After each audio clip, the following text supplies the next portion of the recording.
Chapter 983. Empress Dowager Zhou was faced with this evidence. Even if she believed that this was not done by her daughter, she couldn't find any words to refute it.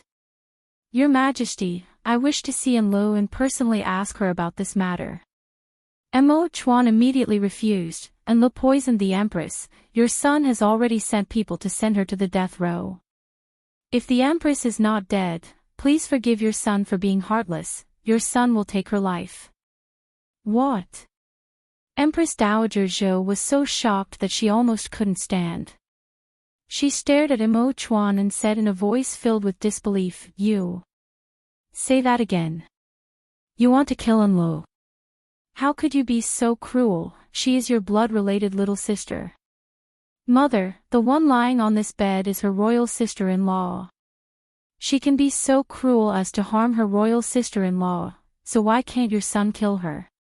Not to mention that when she sent the poisonous snake into the palace, if it wasn't for the Empress opening the box for your son, then the one lying on this bed would be your son. Mother, if it was your son who was poisoned, would you still say that this matter has nothing to do with Enlo? Would you still try to get Enlo out of this crime? Mo Chuan's questioning left Empress Dowager Zhou speechless. He wanted to make this play as realistic as possible. Only by making Empress Dowager Zhou believe him could he carry out his plan. Mother, your son has a request. What is it? Dr. Zhang said that the Empress poison is very strange and there is no medicine in the palace that can cure it, but there might be medicine hidden in the palaces of the ministers. Your son wants to ask Mother to send a decree to have them enter the palace to offer medicine. If they can cure the Empress poison, your son will heavily reward them.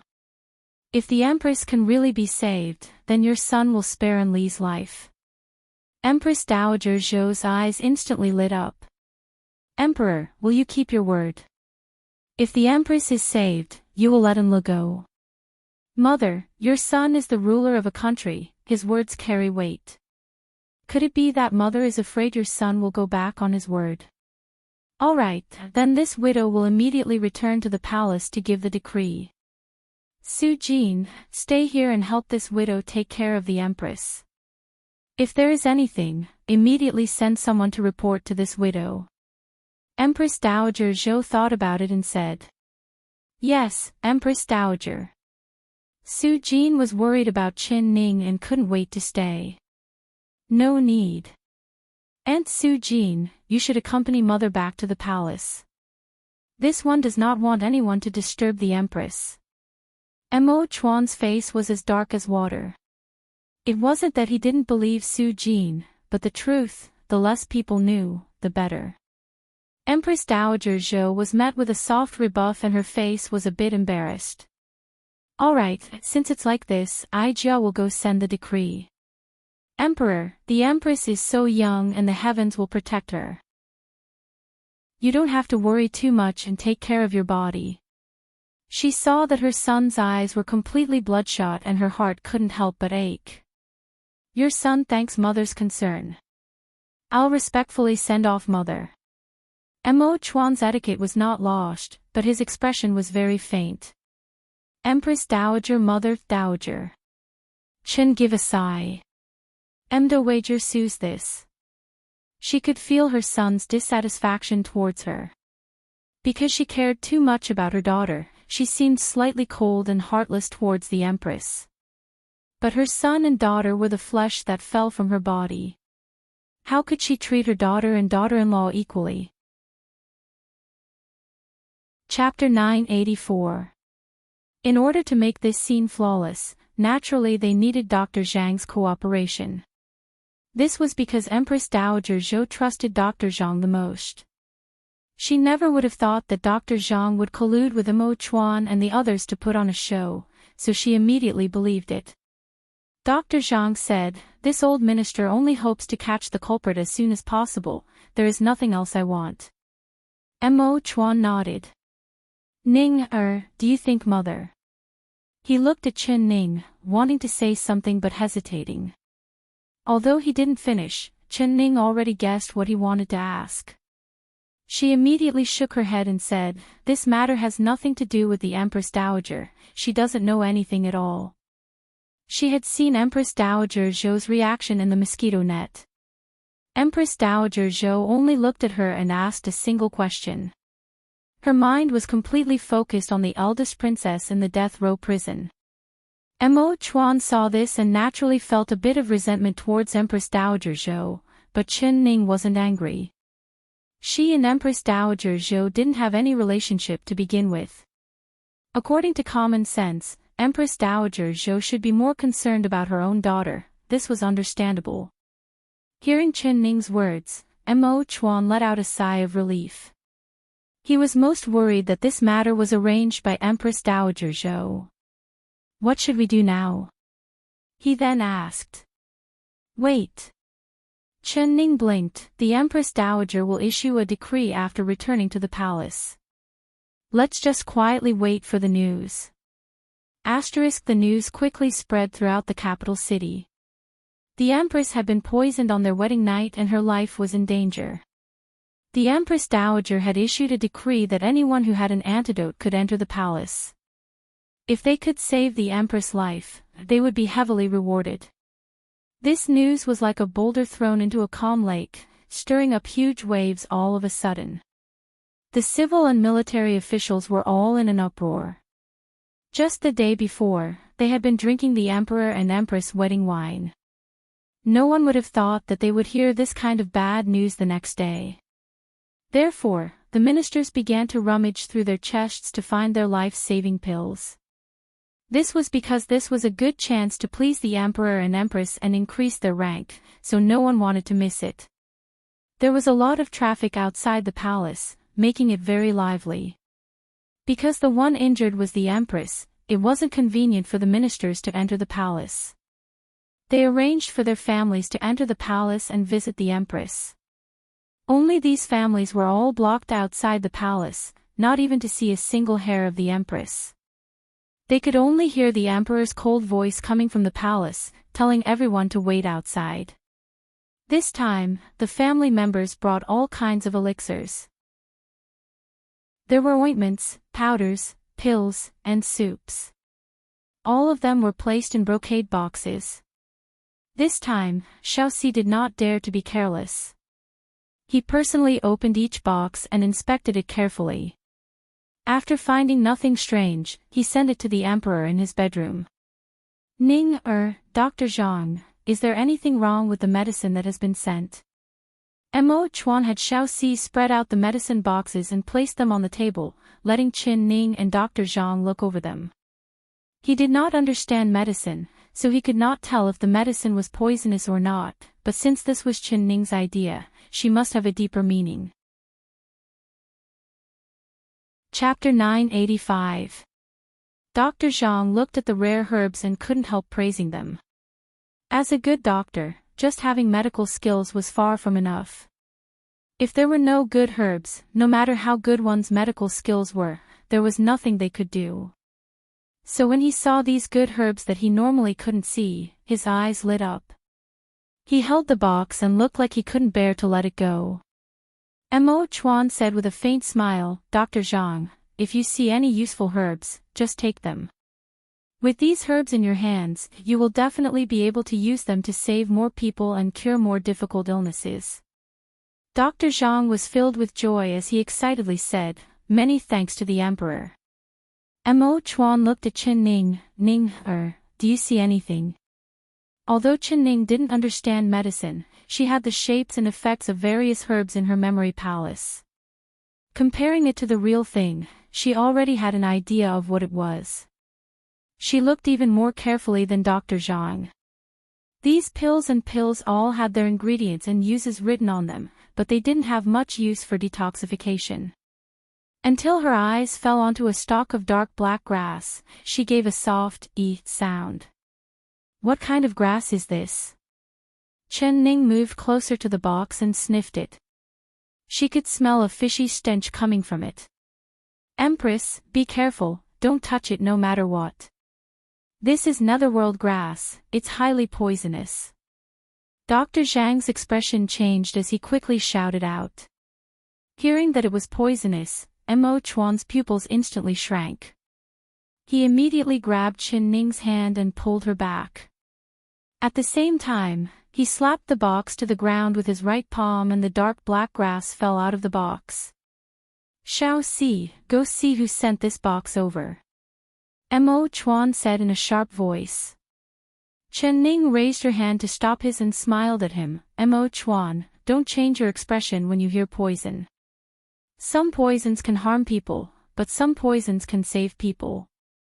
She turned to look at Dr. Zhang. If my guesses aren't wrong, although this netherworld grass is highly poisonous, it should be a good detoxification medicine, right? Dr. Zhang came back to his senses and walked over to wrap his hand with a cloth. He carefully picked up the netherworld grass and looked it over in front of him. Yes, the Empress is right. This netherworld grass usually grows in places that are dark and damp. It can't stand the slightest bit of sunlight. As long as the sunlight shines on its leaves, it will immediately wither and turn to dust. That's why it's called netherworld grass. However, the place where it grows just happens to be where snakes like to live. So, the medical books say that the poison it contains is coincidentally the best antidote for snake venom. This is also the wondrous effect of using poison to fight poison. Antidote for snake venom. Chen Ning's eyes instantly lit up. She immediately looked up at Mo Chuan. The Empress Dowager's decree said that I was poisoned, but it didn't say it was snake poison. This netherworld grass itself is very poisonous, but it is a wonderful antidote for snake poison. Although I'm not sure if it can cure the black flower snake's poison, if the person who sent the medicine didn't know that I was poisoned, they wouldn't have sent this poisonous grass into the palace no matter what. Mo Chuan, don't you think this matter is a bit too coincidental? Mo Chuan's eyes sparkled and he said in a deep voice, that's right, it really is a coincidence. The person who sent the medicine is most likely the culprit.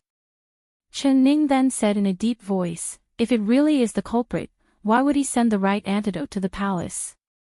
His intention should be to harm people and not to save people, right? Chapter 986. Dr. Zhang also nodded in agreement and said, the Empress is right. If this netherworld grass really can cure the snake poison, then the person who sent it must have good intentions and not be the culprit. After the two of them said this, Mo Chuan couldn't make up his mind. Little 4, go take a look. Which official's family sent this medicine box? Reporting to the emperor, it's the guard of the city gates he Shou Zheng. Xiao Si looked at the name card on the box and couldn't help feeling surprised. Hearing this, Mo Chuan also revealed a look of surprise. This Shou Zheng was just a small official responsible for guarding the palace gates. He was a 7th grade official and didn't have any status in the court.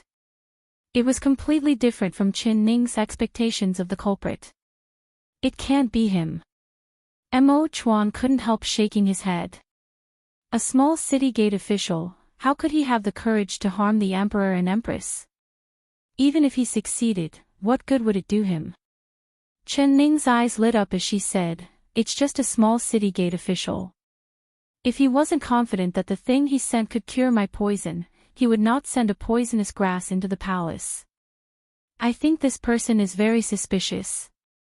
He is not the real culprit, but he is a chess piece for the culprit. Chen Ning's eyes lit up as she said, you can't be the culprit, but you can be the culprit's chess piece. Ning, what do you mean? Mo Chuan couldn't understand the meaning behind her words. Didn't the real culprit want to kill people? Why would he want to save people? If this Shou Zheng isn't the real culprit, could it be that the real culprit is someone else? Chen Ning let out a sigh and said, this culprit is very cunning, he's even smarter than I thought. I wanted to beat the grass to scare the snake and lure the snake out of its hole, but he already expected this move, so he took advantage of the situation and pushed a small city gate official to test our attitude. This netherworld grass seems like it really is the antidote for my snake poison. He doesn't want to save me, but rather wants to make this matter flawless. He will continue to hide behind the scenes, making it impossible for us to find his foxtail. Chen Ning sighed and said, "This murderer is very cunning, he is even smarter than I thought." A cold glow flashed in Imo Chuan's eyes and he said in a hateful voice, "If it's like this, wouldn't we have wasted our time? This culprit is very sly. We haven't wasted our time. Since this He Shoujing can be used by him, naturally he can be used by us. Why don't we beat him at his own game, casting a long line to catch a big fish?" Chen Ning said with a smile. "Ning, how do you think we should beat him at his own game?" Imo Chuan saw her narrowing her eyes and knew that her idea had popped out again. He Shoujing's eyes were filled with admiration and laughter. "You can send Jue Feng to investigate this matter. He is the best hidden guard by your side, coming and going without a trace. Let him follow beside He Shoujing and see what kind of people He Shoujing has been interacting with recently. If there are any strange movements, we can follow the clues and find the person hiding in the shadows." "Good. It really is a good trick." Imo Chuan couldn't help pinching her nose with a smile. "Were you a fox in your previous life?" "Chen, to be Ning, Chen Ning giggled and then said, "You also need to write an imperial edict to greatly reward this He Shoujing, giving him a large official position. This way, the real culprit's suspicions won't be aroused." "Alright, then this one will immediately write an imperial edict." "Shao Si, grind the ink." Imo Chuan immediately picked up the brush and wrote an imperial edict. Chapter 987.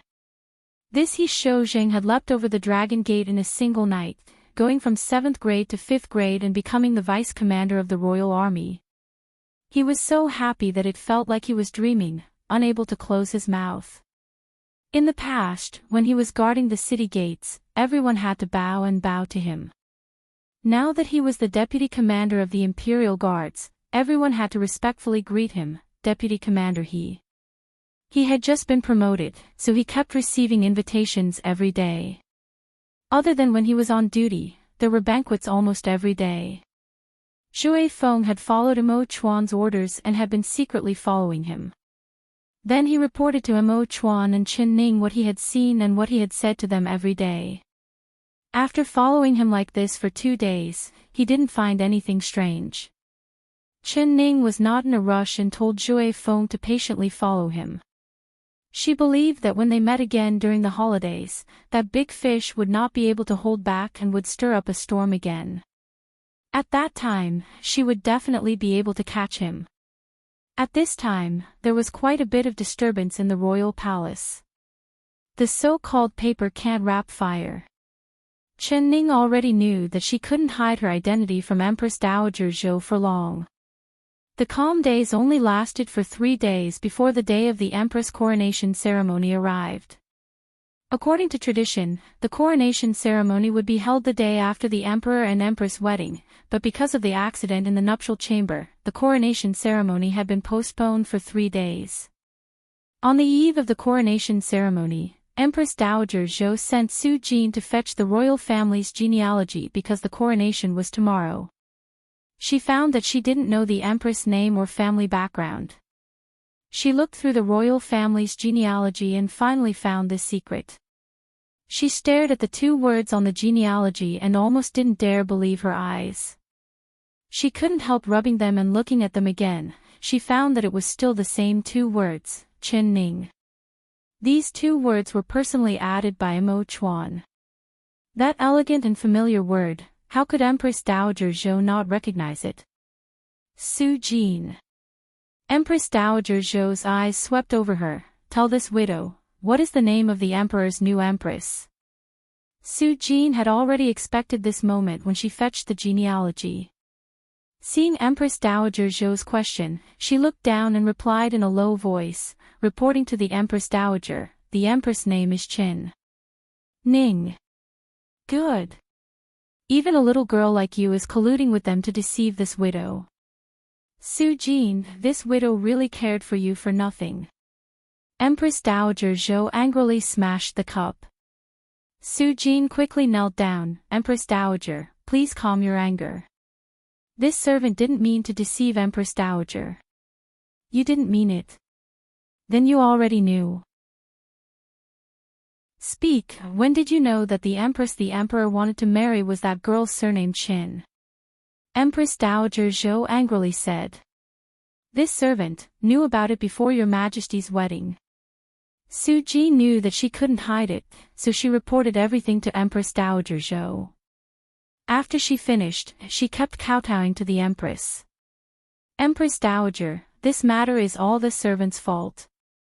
This servant lied to the Empress Dowager and didn't tell the Empress Dowager that the bride was Miss Qin because this servant didn't have the heart to separate them. The Emperor and Miss Qin have deep feelings for each other and it wasn't easy for them to be together. I begged the Empress Dowager to help them. Chapter 988. As long as the Empress Dowager helps the Emperor and Empress, even if you beat this servant to death, this servant will die without regrets. Su Jin said in a low voice. Su Jin, this widow really cared for you for nothing. You've been by this widow's side for so many years, but you still don't understand this widow's heart. You've betrayed this widow's trust in you. Empress Dowager Zhou said in a pained voice. Although she raised her cane, she couldn't bear to keep hitting her. Su Jin couldn't help crying. She took 2 steps forward and hugged Empress Dowager Zhou's leg as she said while crying, this servant knows her wrongs, but this servant really doesn't want to separate this pair of lovers. Empress Dowager, the Emperor is your son, could it be you have the heart to see him be unhappy for the rest of his life?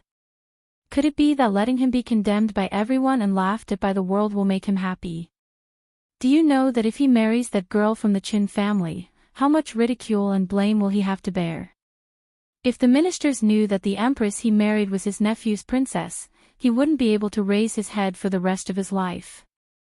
He can forget about sitting on the Emperor's throne. You only want to help them be lovers, but have you never thought about helping this widow and the Emperor?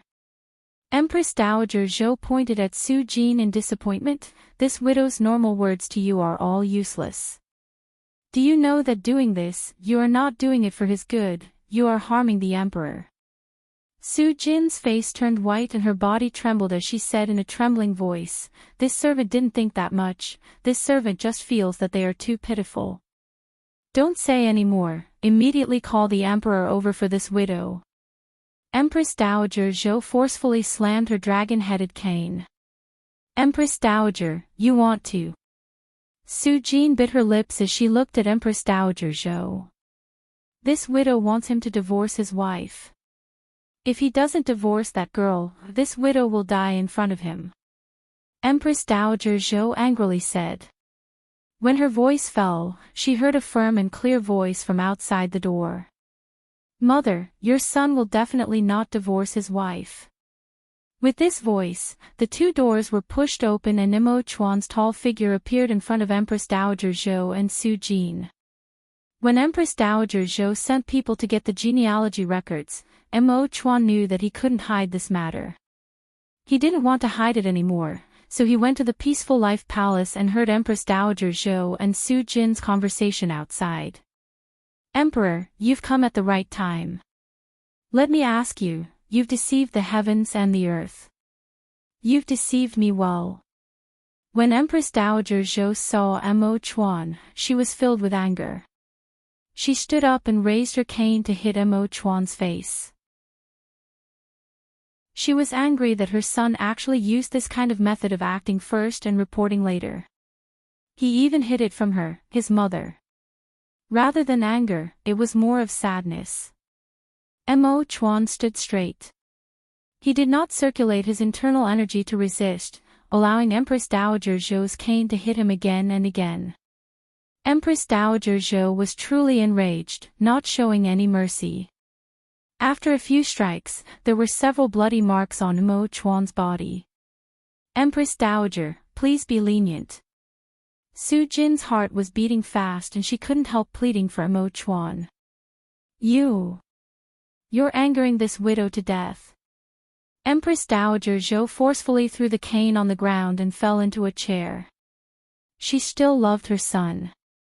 These cane hits on Imo Chuan's body made her heart hurt even more than Imo Chuan's. Chapter 989. Empress Dowager Zhou took a deep breath and made her decision. Very good, if you don't divorce your wife, then this widow will die in front of you. Su Jin, bring the poisoned wine. Empress Dowager. Su Jin's face turned white in fear as she spoke in a trembling voice. Quickly go. Empress Dowager Zhou said in a sharp voice. Su Jin was helpless and could only walk out. After a while, her hands were tightly holding a wine jug as she walked in while trembling. Imo Chuan's chin was tight as he stared at the wine jug in Su Jin's hands without blinking, but he did not say a word. Empress Dowager Zhou's heart turned cold as she felt all her hopes turn to dust. Give it to me. She reached out her hand to Su Jin. Su Jin's legs trembled. She looked at Empress Dowager Zhou before kneeling down in front of Imo Chuan. Emperor, why don't you listen to the Empress Dowager? Could it be you really have the heart to see the Empress Dowager? Drink the poisoned wine. Imo Chuan raised his head and a determined look flashed in his eyes. Mother, you don't need to force your son. Your son has already said that even if I die, I will never separate from her. Empress Dowager Zhou's body trembled. She stared at Imo Chuan and said through gritted teeth, this widow won't force you, this widow only regrets giving birth to a disobedient son like you. Even if this widow dies, I won't have the face to see the previous emperor. She took the wine jug from Su Jin's hands and opened the lid, pouring it into her mouth. Imo Chuan's right hand reached out and before the wine left the jug, he had already taken the jug from Empress Dowager Zhou's hands. Then he raised his head and poured the entire jug of poisoned wine down his throat. The poisoned wine was like a knife entering his throat. Imo Chuan felt a strange feeling enter his stomach, like his organs were being melted by the wine. He couldn't help frowning. His actions were very fast. Empress Dowager Zhou and Su Jin did not know martial arts, so they could only watch as he drank the entire jug of wine, not even having time to react. Chuan. Empress Dowager Zhou was shocked as she let out a heart-rending cry of pain. She threw herself at Imo Chuan as two streams of tears flowed down. Originally, she only wanted to use death to threaten and intimidate her son, but she didn't expect that her son would take the poison before her. She was so scared that she was scared out of her wits. Su Jin, hurry. Hurry. Bring the antidote. Quick, quick, quick, call Dr. Zhang. She cried out incoherently as she cried. Replying Empress Dowager, this poison wine is the most powerful crane's crown red. It doesn't have an antidote. Su Jin replied with a pale face. You. Who told you to bring real poisoned wine? This widow just wanted to scare the emperor. I didn't really want to drink the poisoned wine. You. Empress Dowager Zhou was tongue-tied. She was angry and anxious, wanting to blame Su Jin, but she was worried about her son. Quickly call Dr. Zhang over. No need. Even if Dr. Zhang came, your son wouldn't see it. Mother, are you satisfied to see your son like this? What you want is for your son to die, don't you? Imo Chuan drank the wine and felt a strange pain in his chest. He forcefully grabbed Empress Dowager Zhou's hand and looked right at her. Chapter 990. What does it matter if others look down on me? I don't care at all. Your son only has one wish in this life and that is to marry her. With her as my companion, I don't care about anything else. Imo Chuan curled his lips and revealed a faint smile. This smile was like a knife stabbing into Empress Dowager Zhou's heart. She never thought that her son would still be able to smile when he was about to die. Could it be that in your heart, nothing is more important than her? Empress Dowager Zhou said in a hoarse voice. Mo Chuan only revealed a faint smile and did not reply. But even if he did not reply, Empress Dowager Zhou knew what he meant. For her, you don't even want your life, what else can this widow say? Chuan, why are you in such a rush to drink the poisoned wine? Between us mother and son, what matter can we not discuss? If you die like this, what will mother do in the future? Empress Dowager Zhou's eyes filled with tears again. Mo Chuan's face instantly lit up. Imperial Mother, does this mean you've agreed to let your son be with her? You won't force your son to divorce my wife? He suddenly felt his chest churn and he couldn't help retching. Empress Dowager Zhou's face fell in fear as she said in tears, Chuan, as long as you're safe, mother will agree to anything. You can marry whoever you want, you can have whoever you want as your empress. Mother won't force you to do anything you don't like anymore, as long as you live well. She patted Mo Chuan's back while shouting at Su Jin, quickly call Dr. Zhang. Quickly. Su Jin suddenly pursed her lips into a smile, Empress Dowager, please forgive me. The pot this servant brought over was not poisoned wine, nothing will happen to the emperor. If it wasn't poisoned wine, then what was it? Why would the emperor feel this uncomfortable after drinking it? Empress Dowager Zhou couldn't help being stunned as she revealed a look of disbelief. That was a pot of old vinegar. The emperor drank this much vinegar at once, so he will definitely feel a bit uncomfortable. This servant will make a pot of tea to help the emperor relieve his jealousy. Su Jin stood up and ran out like a wisp of smoke. Empress Dowager Zhou stared at her back and was stunned with anger. Mo Chuan rubbed his chest, feeling both angry and funny. His internal energy was profound. Even if he drank the poisoned wine, he had a way to force the poison out of his body. That was why he drank the wine in one gulp without any fear. But he never would have thought that what he drank wasn't poisoned wine, but rather a pot of vinegar. Mother, you won't go back on your words, right? He felt Empress Dowager Zhou take back her hand patting his back and he quickly grabbed it. Empress Dowager Zhou gave a snort, you are the emperor, your words carry weight. Does this widow's words not count? Mo Chuan was filled with joy, Empress. Empress Dowager Zhou held his hand with tears still in the corner of her eyes. The pain she had just experienced had frightened her. Now she knew that she could lose everything, but she couldn't lose her son. You want, you. S face, Tse eyes, on, I, you. Are you going to let her pretend to be a cripple for the rest of her life and appear in front of the officials with her face painted? She said worriedly. Mother, you can be assured, your son will let her appear openly. As for anything else, your son doesn't care. Mo Chuan firmly said. Empress Dowager Zhou gave a deep sigh. She knew that her son had already made up his mind. What rumors, what jokes, he didn't care at all.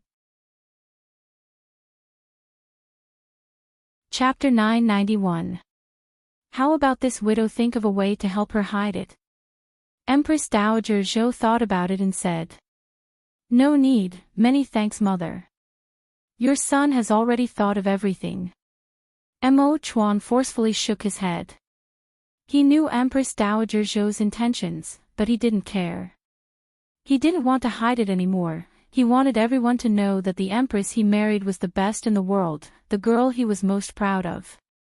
He wanted to place the Empress crown on her head in front of everyone. Alright, since you've already decided, this widow won't say anything more. Can you tell this widow now, how did your Empress return to your side from East Qin? Empress Dowager Zhou said. The mother and son talked for a long time in Empress Dowager Zhou's palace. When Mo Chuan returned to the Guanyu Palace, the moon was already high in the sky.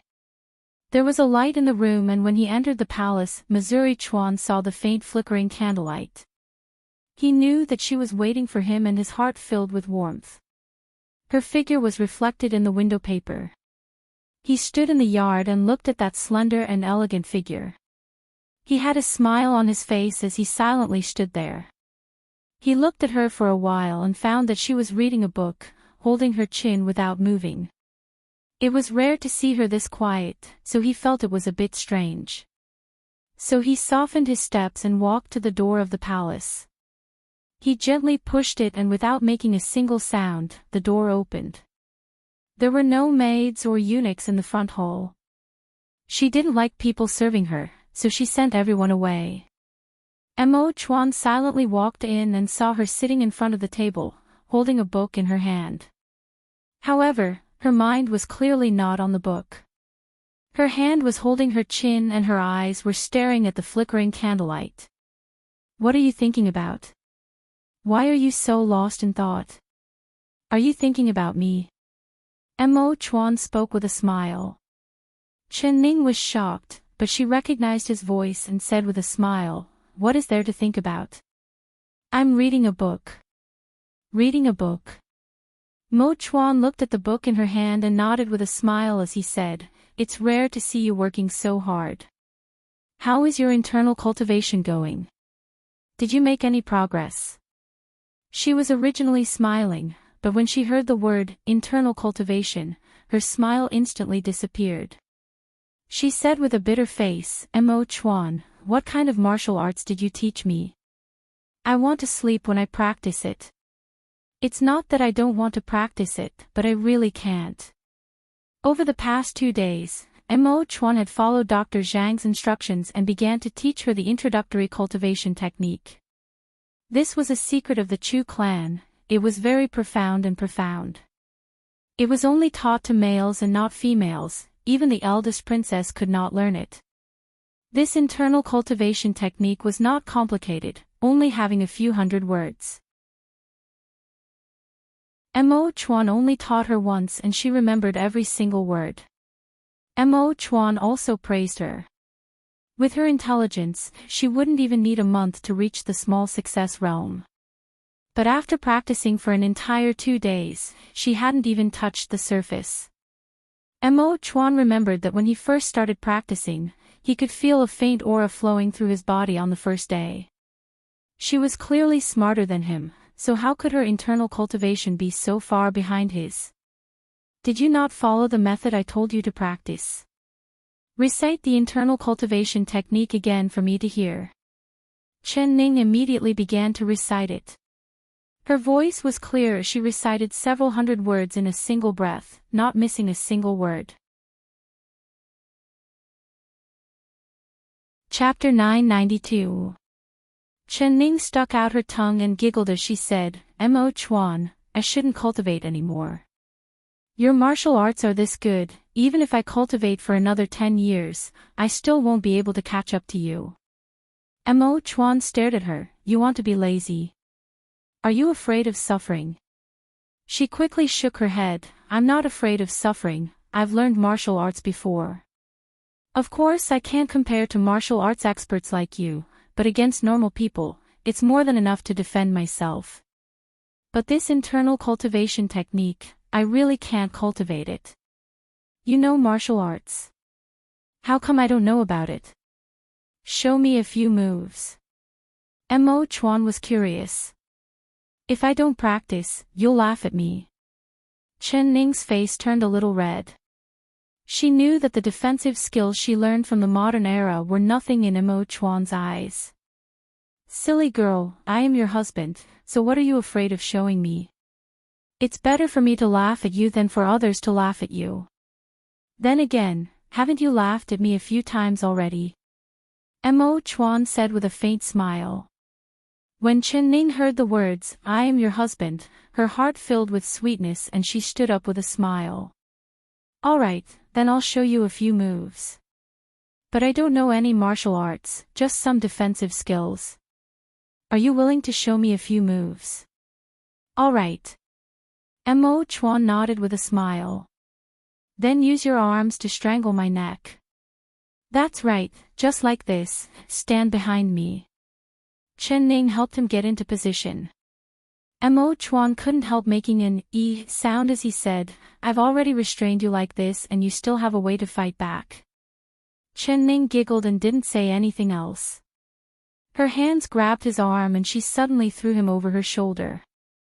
Even with Mo Chuan's profound martial arts, he was caught off guard and was thrown over by her. Only he straightened his back and steadily landed on the ground, facing her with a look of pleasant surprise and praise on his face.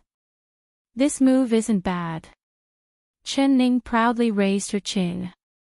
Before she could even boast a few words, Mo Chuan had already pointed at her nose and shook his head at her. Although your moves are clever, without internal energy to support them, if you meet an internal energy expert, they can easily break your move. It won't be of any use at all, so you must cultivate internal energy. Her smile froze on her face. Mo Chuan, I'm really not being lazy. The internal energy you taught me was all about breathing and meditation. I only practiced it for a bit before falling asleep. Are you sure you practiced it like this before? How could I be drowsy? When I cultivate, I become more energetic the more I cultivate.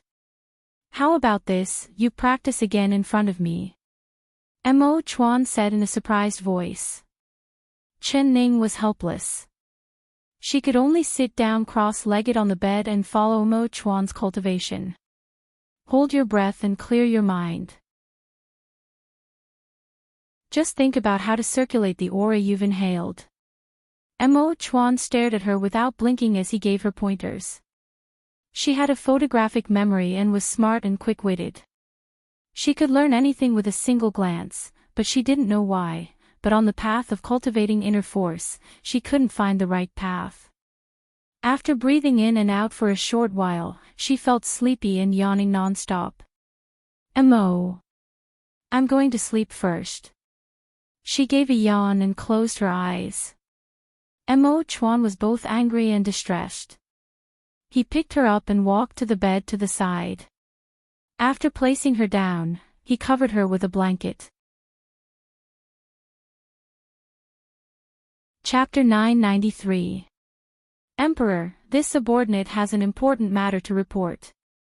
Shui Feng's voice came from outside the window. Mo Chuan walked in front of the window and opened it. He saw the bright moon in the sky and the silver light covering the ground. Shui Feng's gray figure fell down from the roof like a fallen leaf. Is there any news from He Shoujing? Mo Chuan said in a deep voice. Yes, Your Majesty, this subordinate has been following He Shoujing for the past 2 days. Tonight, as usual, he went to drink with his colleagues after finishing his shift. However, halfway through, he went out to relieve himself. At that time, there was another person who went in with him to relieve himself. The two of them stayed inside for a total of an hour before coming out. He Shoujing went back to drink, but that person swaggered off. This subordinate felt that the situation wasn't strange, so I secretly followed behind that person. Then, I discovered that that person actually entered the Duke Xingguo's residence and didn't come out again. What did you say? Country guarding Duke. Shui Feng, are you sure? Mo Chuan couldn't help knitting his brows as his eyes filled with disbelief. How could this matter be related to the country guarding Duke? This subordinate is definitely not wrong, that person did enter the country guarding Duke's palace. This subordinate was afraid of alerting the guards of the country guarding Duke's palace, so I did not dare follow him. After waiting outside for a while and not seeing that person come out, this subordinate immediately came back to report to the emperor. Shui Feng replied. Hearing the words, country guarding Duke, Mo Chuan's heart was filled with shock. This was because the country guarding Duke's status matched Chen Ning's guess of the real culprit. But this was simply impossible. The country guarding Duke was a hereditary Iron Hat. The current country guarding Duke was already close to 60 years old and he had been on the battlefield when he was young, being a fierce general. His surname was not Chu, but because he had been loyal to the Chu royal family for generations, he was given the surname Chu. His achievements were high, and although he had not appeared in court for a long time, he still had a very important position in the court. When Imo Chuan ascended to the throne, this country-guarding duke had supported Empress Dowager Zhou. He was young when he ascended the throne, and his foundation was not stable. There were some ministers loyal to the previous emperor who bullied him because he was young and made things difficult for him. It was also the country-guarding duke who raised his hand and stopped everyone's criticism. Imo Chuan had been grateful for his kindness over the years, but his body was not as healthy as before, so he no longer went to court and did not care about the matters of the court. This kind of idle old minister, it was impossible for him to be related to an assassination, but Shui Feng could not be wrong about him. Could it be that the Duke of Jingguo was really the big fish that they had caught with their net? Imo Chuan couldn't help thinking. Shui Feng, don't tell anyone about this. You will continue to follow He Shoujing, he ordered. Yes, this subordinate understands. Shui Feng floated onto the roof of the palace and quickly disappeared. Imo Chuan said. Imo Chuan closed the window and closed. He didn't want to suspect Duke Jingguo, because up until now, there was no concrete evidence that this matter was related to Duke Jingguo. Chen. He. As of long of he of zhou long. He Chen he long. Was. Yun. Long. Shen, as long as he saw her, his heart would feel at peace. Chapter 994. Her involuntary attachment made Imo Chuan's heart feel sweet, because only a wholehearted trust and attachment would make her do this in her sleep. But he was a man. Holding her in his arms every night, but not being able to do anything, this was simply the most painful torture for him. Imo Chuan slightly looked down. Her delicate face was right in front of him, and her sweet breath blew onto his face. Those two long and curled eyelashes covered her bright eyes. Her sleeping face was gentle and beautiful, with her full and red lips looking very alluring. His Adam's apple couldn't help moving a bit. A fire rose from the bottom of his heart and quickly spread throughout his body. Hot. His entire body was hot and dry. This kind of feeling of not being able to touch her was just too torturous.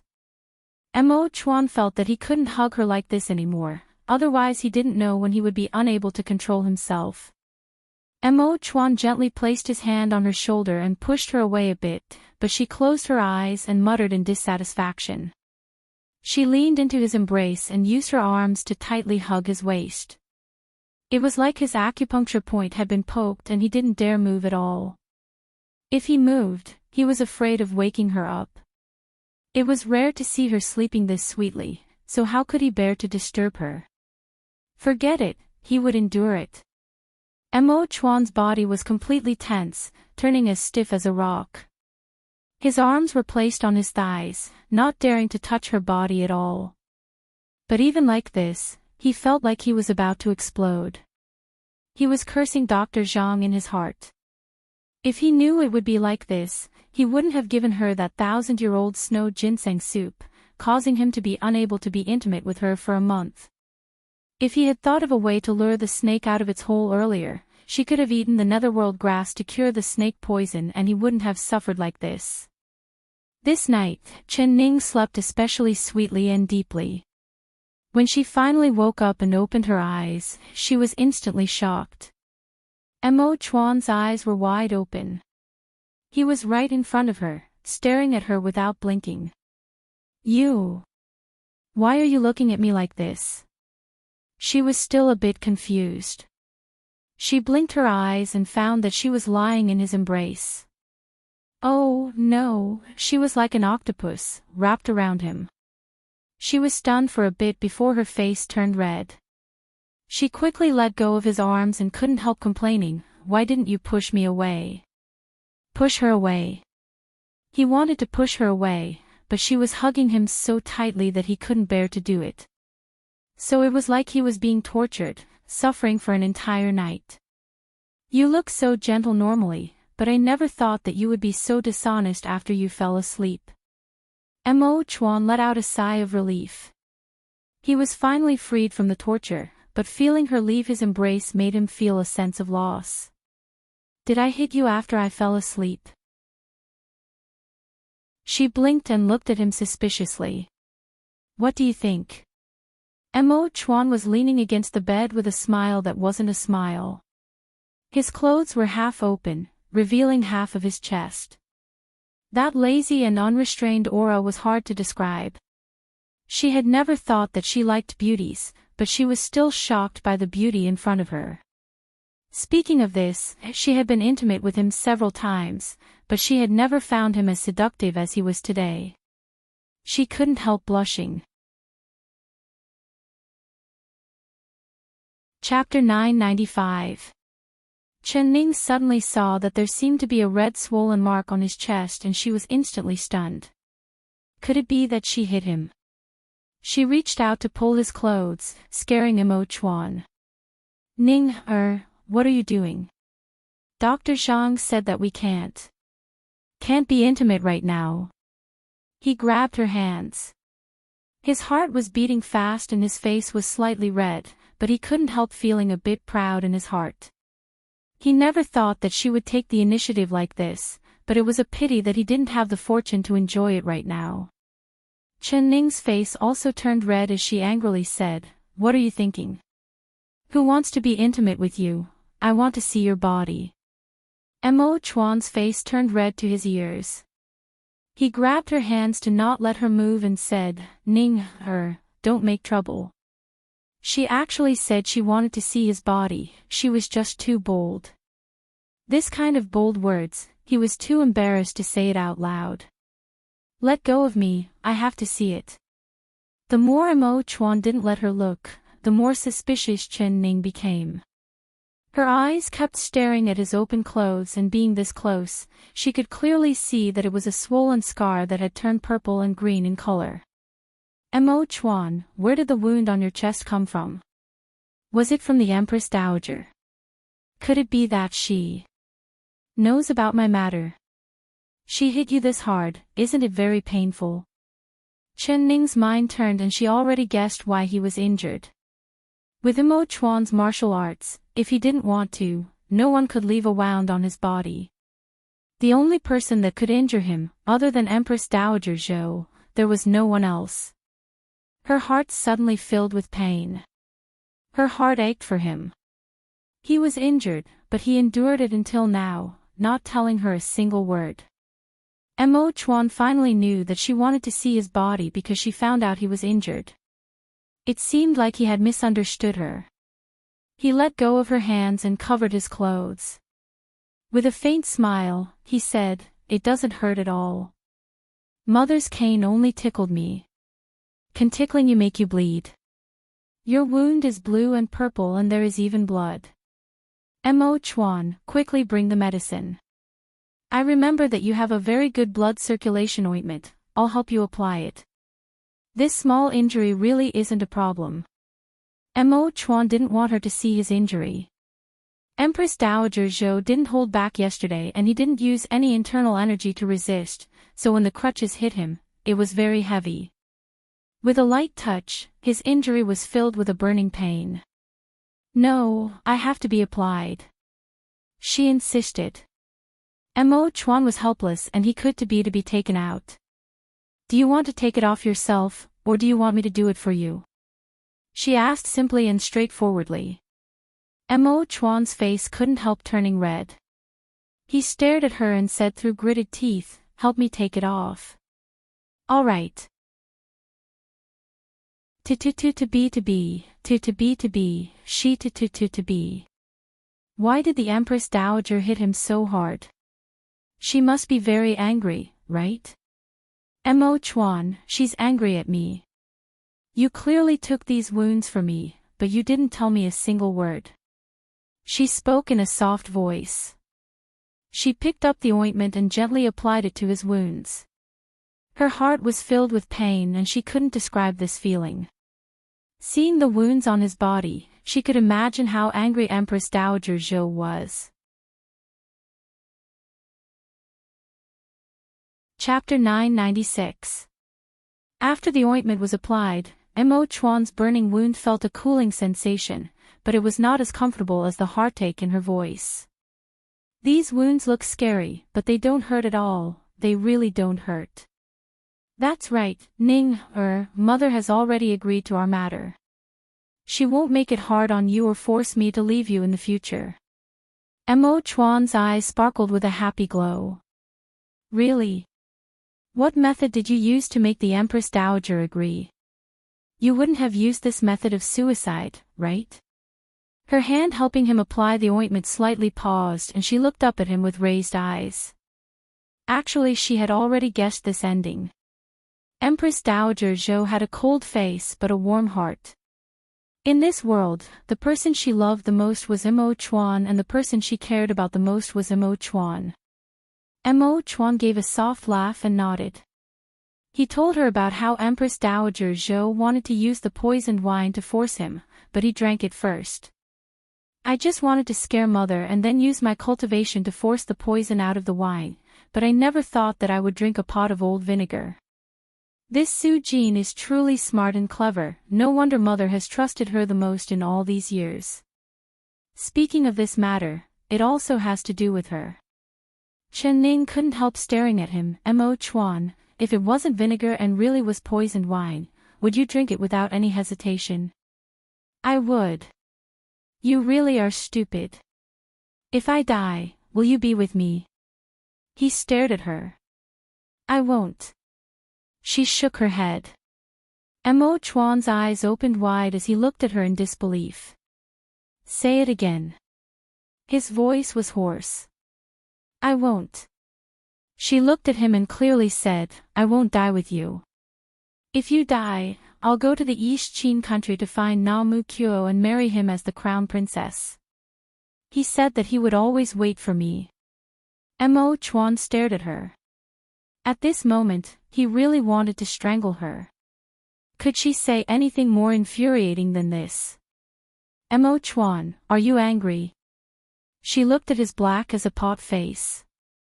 Nonsense, he was a man, how could he not be angry hearing this? He gave a snort and turned his face away, not looking at her. He suddenly felt the pain from his wounds again. You're jealous, aren't you? When you heard that I was going to marry another man, you got jealous. No wonder you drank a whole pot of vinegar yesterday. Hee hee. She even pursed her lips and laughed. Mo Chuan's stomach was about to explode from his anger. She turned his face and stared into his eyes. She said seriously, so, if you don't want to be jealous, and if you don't want me to marry another man, you have to live well. You are not allowed to die. You have to accompany me for the rest of my life. We've agreed that we'll grow old together. If you dare to go back on your word, I'll marry someone else. I will make you regret it until your next life and the next life. The anger in Mo Chuan's chest flew away and was replaced with a deep sweetness. With one word, she could send him to hell, and with another word, she could bring him to heaven. She made him feel as light as a feather, as if he was floating in the clouds. You sly girl, if you dare to marry someone else, I won't let you off in my next life, the life after that. He wrapped his arms around her waist and trapped her in his embrace. He lowered his head and kissed her forcefully. Chapter 997. That intense passionate kiss was a bit hard for her to endure. She did not know how she was pushed onto the bed and pressed down on top of him. His body tightly pressed against hers and she reached out to push him away, but she felt his firm and smooth skin. He was not wearing a shirt. His body was covered in wounds. Pressing down on her like this, how much pain was he in? Mo Chuan, you. She wanted to ask him, does it hurt? But the moment she opened her mouth, his tongue slid in and tangled with hers, not letting her say a single word. Their lips touched and their breaths touched. Their bodies were already so close that there was not a single gap between them and the temperature in the room instantly rose. It was just a kiss and just their tongues entangled, but the two of them felt a kind of explosive joy at the same time. A numb feeling spread throughout their bodies, making them not think of anything and forget everything. "Emperor, it's almost time for the Empress coronation, you should get up and change." When the two of them found it hard to control themselves, Xiao Xi's voice came from outside the door. It was like a bucket of cold water had been poured over Mo Chuan's burning body, making him wake up from the joy of his body being emptied. "I understand, go down." His voice was hoarse as he looked down at her beneath him. She looked up at him with eyes that were intoxicated. Her lips were bright red, her face was beautiful, and her chest was moving up and down. Although she was not doing anything, just silently lying there looking at him, it made his breathing become faster and his heart beat faster. He really did not want to leave her. "There's still 28 days. He suddenly said this without any rhyme or reason. He pinched the tip of her nose and got off the bed. He put on his clothes and covered his good figure. Chen Ning blinked. Before she could understand what he meant by 28 days, Mo Chuan suddenly turned around and looked at her with a serious expression. His eyes were dark and deep. "When you come back today, properly cultivate your internal energy. If you can't pass the first trial, I'll fiercely spank your butt." After he said this, he turned around and left without looking back. He went to the side hall to take a bath. She stared at his back in a daze. It took a while before she reacted and her face turned hot. That 28 days, so it was his calculation. After 28 days, they could do that. This man, why was his head filled with this matter? Her face turned red as she thought, was it not enough to kiss and hug him like that? She felt that she was already happy enough. Also, why he was so anxious to force her to cultivate internal energy, she suddenly understood. It was all because of Dr. Zhang's words. He thought that she could quickly absorb the snow ginseng's medicinal properties with her internal energy and dissolve the poison. "Empress, this servant is under the Emperor's orders to help the Empress bathe." The respectful voice of a palace maid came from outside the door, making her recover from her blushing face and beating heart. She then remembered that today was the big day of the coronation. As the Empress, she had to appear in front of the ancestral temple and accept the worship of the officials. But there was not a single minister that didn't recognize her face. Was she really going to do as Mo Chuan said and remove all her disguises, revealing her true face to everyone? She gritted her teeth and straightened her chest. She was not afraid of other people's criticisms, insults, or disdain, she just didn't want Mo Chuan to be humiliated because of her. But since she chose to be with Mo Chuan, she knew that this day would come. Chapter 998. This grand coronation of the Empress would be held in front of the West Chu Ancestral Temple. In the several hundred years since the West Chu country was founded, almost every emperor would renovate the ancestral temple, making it even more beautiful than the royal palace. Mo Chuan led the civil and military officials to stand in front of the ancestral temple, silently waiting for the Empress' arrival. From the royal palace to the ancestral temple, there was a red carpet. The royal guards were dressed in bright armor, standing on both sides of the road. They were like a red dragon, looking very dignified, making it hard for people to look at them. The citizens could only watch from afar, not daring to approach at all. A bright yellow sedan with peonies and phoenixes appeared in everyone's sight from afar. Everyone's spirits were roused. This was the Empress carriage. In front of the flying Phoenix Alwan sedan, there were Yulin royal guards and imperial guards in bright armor, their armors glittering under the sunlight. Finally, the royal guards and imperial guards stopped the sedan at the foot of the ancestral temple. The ministers all held their breaths as they stared at the sedan without blinking. They were all very curious. What did the emperor's newly married empress look like? According to the people who saw her, she was very ugly and she was a cripple. They had already seen her cripple on the day of her wedding, but just how ugly was she? The curtain slowly opened and a figure wearing a purple gold phoenix robe stepped out of the sedan. Because they were too far away, the ministers could only see a noble and graceful figure, but they could not see her face. When Imo Chuan saw her, his eyes lit up and his spirit soared. He stood on the high jade steps, facing the wind. Under the support of the palace maids, that beautiful and graceful figure stepped on the red carpet, walking step by step onto the high platform.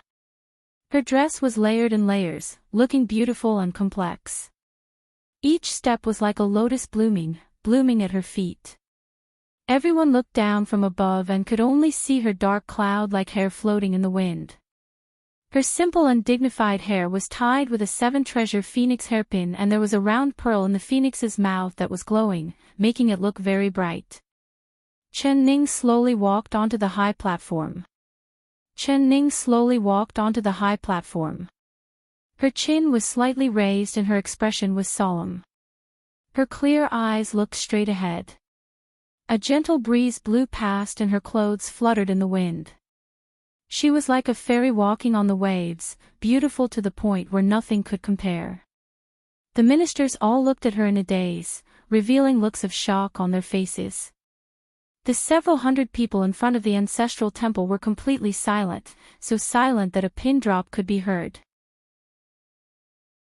After a while, there was a sudden gasp, followed by a conversation in a trance.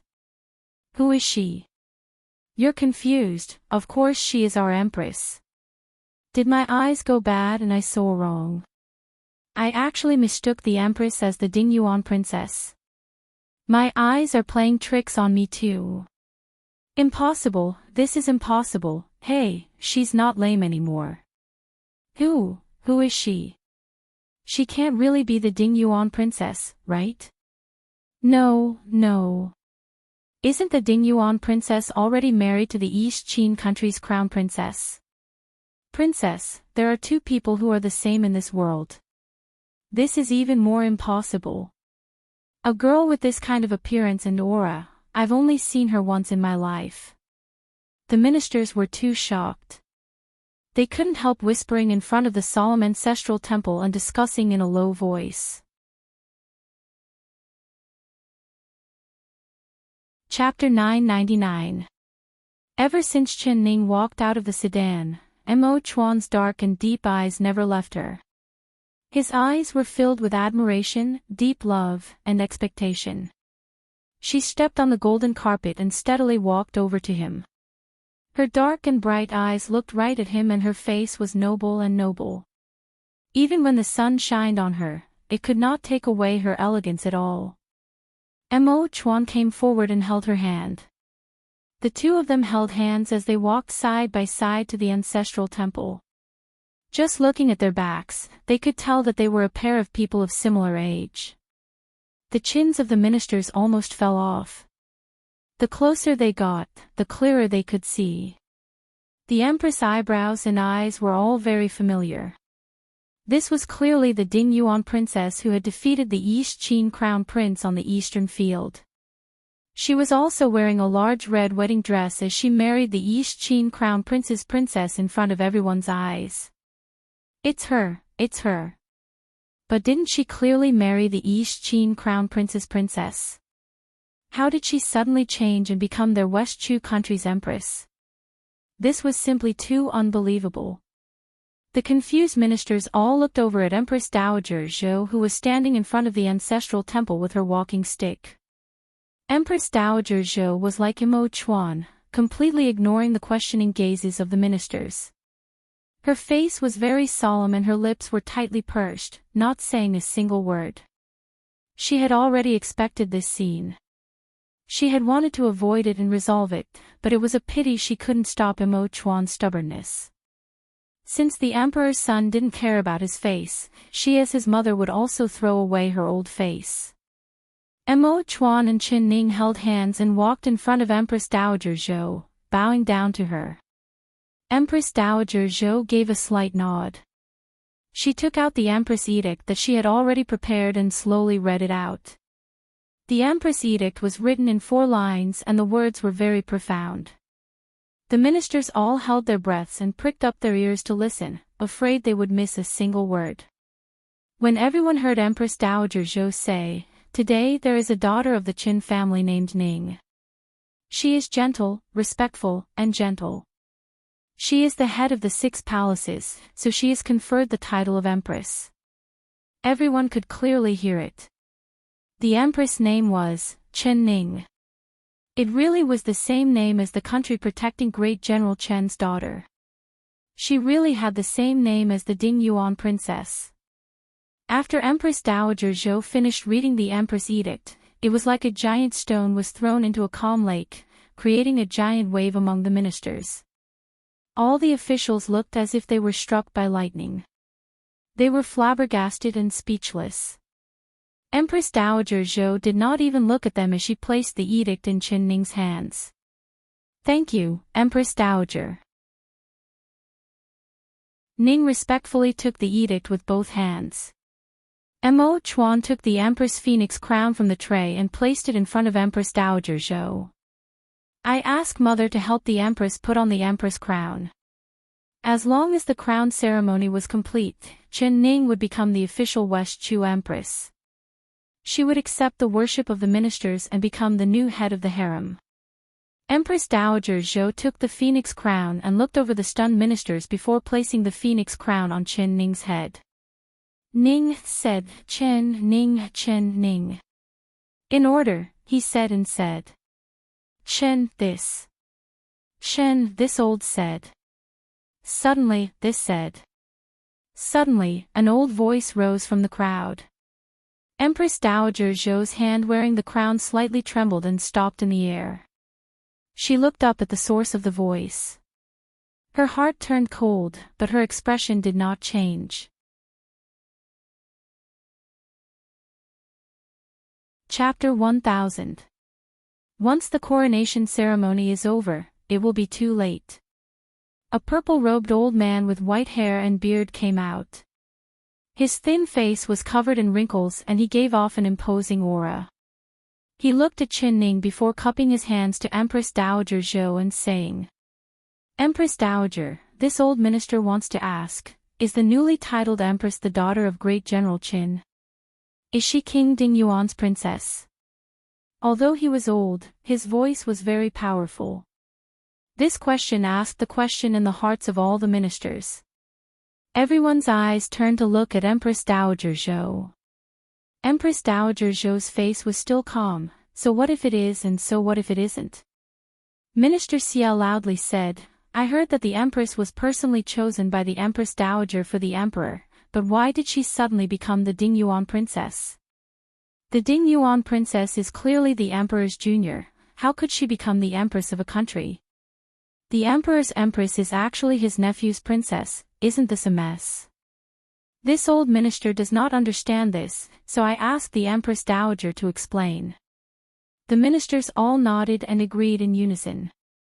Minister Xia's words are reasonable, I asked the Empress Dowager to reconsider. The Ding Yuan princess cannot become the Empress no matter what. If the Emperor really makes her the Empress, she will be ridiculed by others, she can't do that. Although Empress Dowager Zhou had already expected this scene, she was still speechless from the minister's questions. Her old face was hot and she couldn't help looking at Mo Chuan. Her heart was filled with anger. She had already told him not to cause a ruckus, but he did not listen. Now that the scene was in chaos, how could she clean it up? The ministers all spoke out, all opposing Qin Ning as the Empress. Moreover, they were all filled with anger and their words became more and more unpleasant. Most of the words were aimed at Qin Ning, making Empress Dowager Zhou's old face turn red and green, feeling very embarrassed. The solemn coronation ceremony had turned into a farce and could not be carried on any longer. Qin Ning slowly stood up in front of everyone's questioning voices. Her figure was tall and her snow-white hair was black. Her clear-as-water eyes slowly swept over the ministers. There was no anger or shame on her face, it was like the person everyone was insulting wasn't her at all. When the gazes of the ministers and her clear eyes met, they were all slightly shocked. Words like, not following the ways of a woman, marrying one after another, and other slanderous words could no longer be said. Although Chen Ning did not say a single word, it made all of them feel very embarrassed. They suddenly thought, what qualifications did they have to criticize her? Insult her? Humiliate her? If it wasn't for her, how could they, the ministers, stand here calmly and loudly discuss her right and wrong? How could the West Chu citizens be like this, living a stable life with ample food and clothing? It was she who came forward when West Chu was in danger. It was she who won against the East Qin crown prince, and it was she who sacrificed herself to marry into East Qin. The thing she had done for the West Chu country was much more than any of them. Today, the one who was most qualified to stand here and criticize was not them, but her. Seeing the ministers all close their mouths, Empress Dowager Zhou couldn't help looking at Chen Ning with a strange gaze. She actually used just one look to quell everyone's discussion. This empress was even more imposing than her, the Empress Dowager.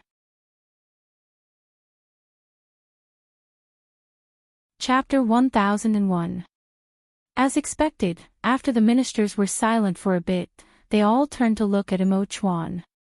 Emperor, her status is not worthy of you. There are many good girls in the world, why must you make her the empress? That's right, Emperor, she is your junior. If this matter were to be spread to other countries, perhaps they would laugh at you. This matter is not good to hear. No matter what, she was once King Ding Yuan's princess, so the emperor should think twice. The ministers all spoke up, trying their best to persuade Imo Chuan. Imo Chuan silently stood there, seriously listening to the ministers' words. He did not refute them or agree with them, which filled the ministers with more confidence and courage. They all listed a large number of problems, pointing out the dangers of making Chen Ning the empress. After the ministers all gave their opinions, Imo Chuan gave a cough and looked over everyone. Are you all done? His voice was clear and melodious, not sounding angry at all. The ministers all nodded. They had already told him about the dangers of having Chen Ning as the empress, so they couldn't say anything new. Your meaning is the same, this one can't make her the empress no matter what, right? Imo Chuan looked at everyone. You're all thinking the same thing. The ministers all nodded in agreement. If this one still insists on making her the empress, wouldn't this one not be worthy of being the emperor? Imo Chuan asked again. No one knew how to answer this question. It wasn't right to say it, but it wasn't right to say it either. Everyone couldn't help looking at each other in blank dismay. It was a good thing that Imo Chuan did not throw this problem to them. He quickly nodded at everyone.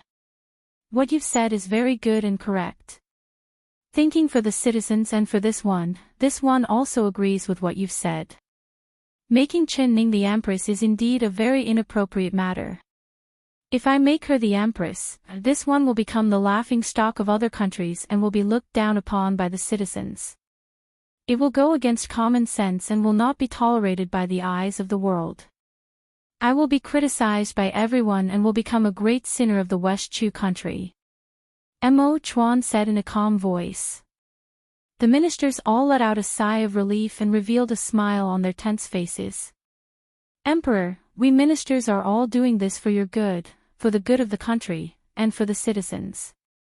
Since you've thought it through, I ask the emperor to take back the decision to make Chen Ning the empress. But this one has decided to make her the empress. Imo Chuan looked at everyone with a playful gaze. The ministers' mouths fell open as they looked at Imo Chuan in disbelief. Imo Chuan revealed a faint smile. In front of everyone's shocked gazes, he said again, even if there are many bad things about making her the empress, this one has already decided.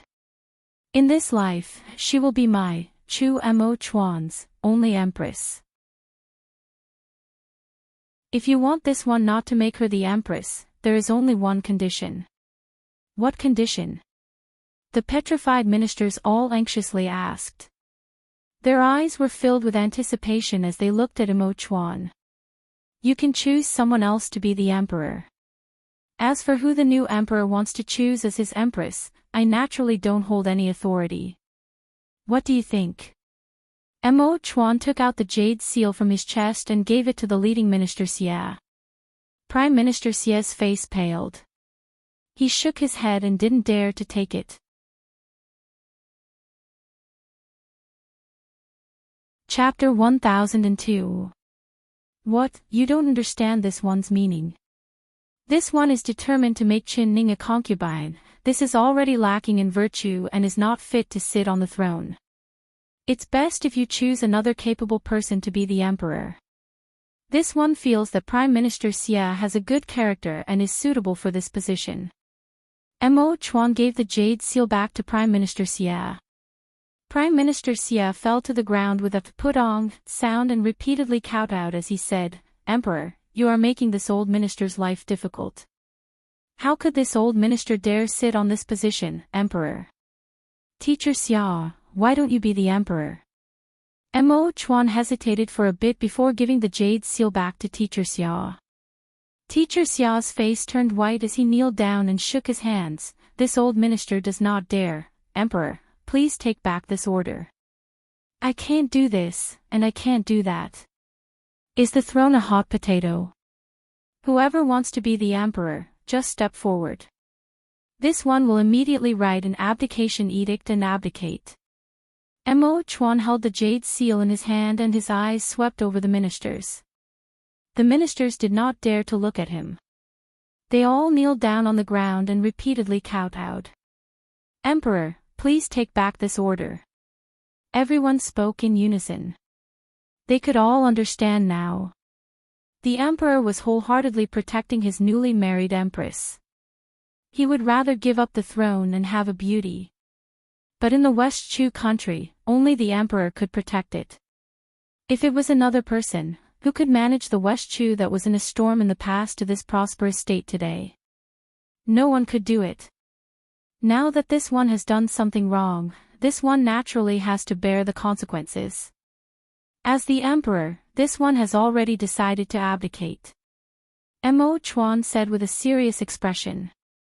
Why does the emperor say this? The emperor did not do anything wrong at all. Emperor, you are the ruler of a country, you can choose whoever you want as the empress. Prime Minister Xia immediately said. He was the first to stand out and he was the first to change his tone. But didn't Prime Minister Xia personally say that if this one chose Qin Ning as the empress, it would be a traitor and the people of the world would look down on me? Mo Chuan stared at him and said. Prime Minister Xia wiped the cold sweat off his forehead and raised his voice as he said, "That is this old minister being muddle-headed and speaking nonsense. The Empress has already divorced King Ding Yuan and she has no relationship with King Ding Yuan at all, so they are not traitors at all. Moreover, the Empress is beautiful and talented. If she becomes our West Chu's Empress, it would be a blessing for our West Chu citizens. Emperor, this old minister is in favor of choosing her as the Empress." Hearing his words, the ministers all muttered in their hearts, "Old man is a crafty old man." However, everyone was impressed by Prime Minister Xia's quick thinking, and they all followed suit. This minister is also in favor. This minister is filled with admiration towards the Empress. In the blink of an eye, these ministers that were filled with righteous indignation about the dangers of having Qin Ning as the Empress, were now all praising Qin Ning. This change in face was so fast that even Empress Dowager Zhou did not expect it.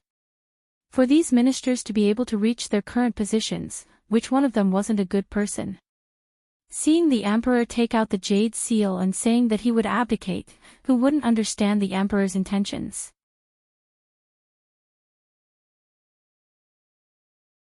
Chapter 1003. Understanding this point, the ministers broke out in a cold sweat, secretly regretting their previous words. They really shouldn't have slandered the emperor's beloved girl without understanding the emperor's intentions. So everyone's tone changed and they began to praise Qin Ning. Talented and virtuous, with a blue heart, all kinds of praises filled their ears. Chen Ning did not say a word from beginning to end. She just silently stood there, staring at Imo Chuan with her dark and clear eyes. Everyone slandered her and praised her, but she remained indifferent. It was like a cool breeze blowing past her ears, not bothering her at all. She believed in Imo Chuan. He had said that even if the sky fell, he would be there to hold it up for her. So she wholeheartedly believed in him. He really did not disappoint her. Imo Chuan waited for everyone to praise Chen Ning. When there were no more new words to say, he raised his hand. The ministers immediately closed their mouths and the scene became silent. Since everyone agrees with this one making Chen Ning the Empress, this one naturally cannot go against everyone's wishes. It seems like the Empress Mother has chosen for this one is the wish of everyone, but from now on, this one does not want to hear a single bad word about the Empress. If this one hears it, this one will not tolerate it. Mother, please give the Empress the coronation ceremony. Imo Chuan said in a clear voice. This time, the ministers did not have any objections at all. Everyone looked at Empress Dowager Zhou with a serious expression as she held the dazzling Empress crown and slowly placed it on Chen Ning's head. Long live the Emperor, long live the Empress. The ministers all shouted out in unison as they bowed down to the Emperor and Empress in front of the ancestral temple.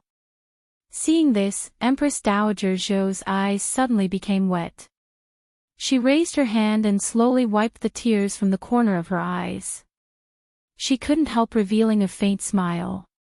She looked at the pair of people standing proudly in front of the ministers. She was proud of her son and also proud of her son's newly crowned empress. The heavy burden of the West Chu country, she could finally put it down. She could finally hand it over to this pair of young people. Everyone's eyes were on the emperor and empress, so no one noticed Chu Xiaoyang among the kneeling ministers.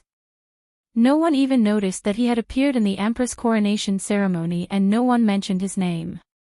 They had already completely forgotten about him. Even he himself had forgotten that he was once the illustrious and famous King Ding Yuan. He was still wearing the same luxurious purple robe. Usually, people would see him in the crowd, but today, from beginning to end, no one's gaze lingered on him, because he was like a candle that was about to be extinguished, dim and without light. Even if someone inadvertently looked at him, they wouldn't think that this plain-looking person was the handsome King Ding Yuan. But this was the effect that Chu Xiaoyang. He was no longer arrogant and domineering, no longer attracting attention. He became low-key and calm. Chu Xiaoyang did not want to participate in the coronation ceremony at all. To him, this was a kind of face-slapping humiliation. If it was the previous him, he would not have been able to accept this.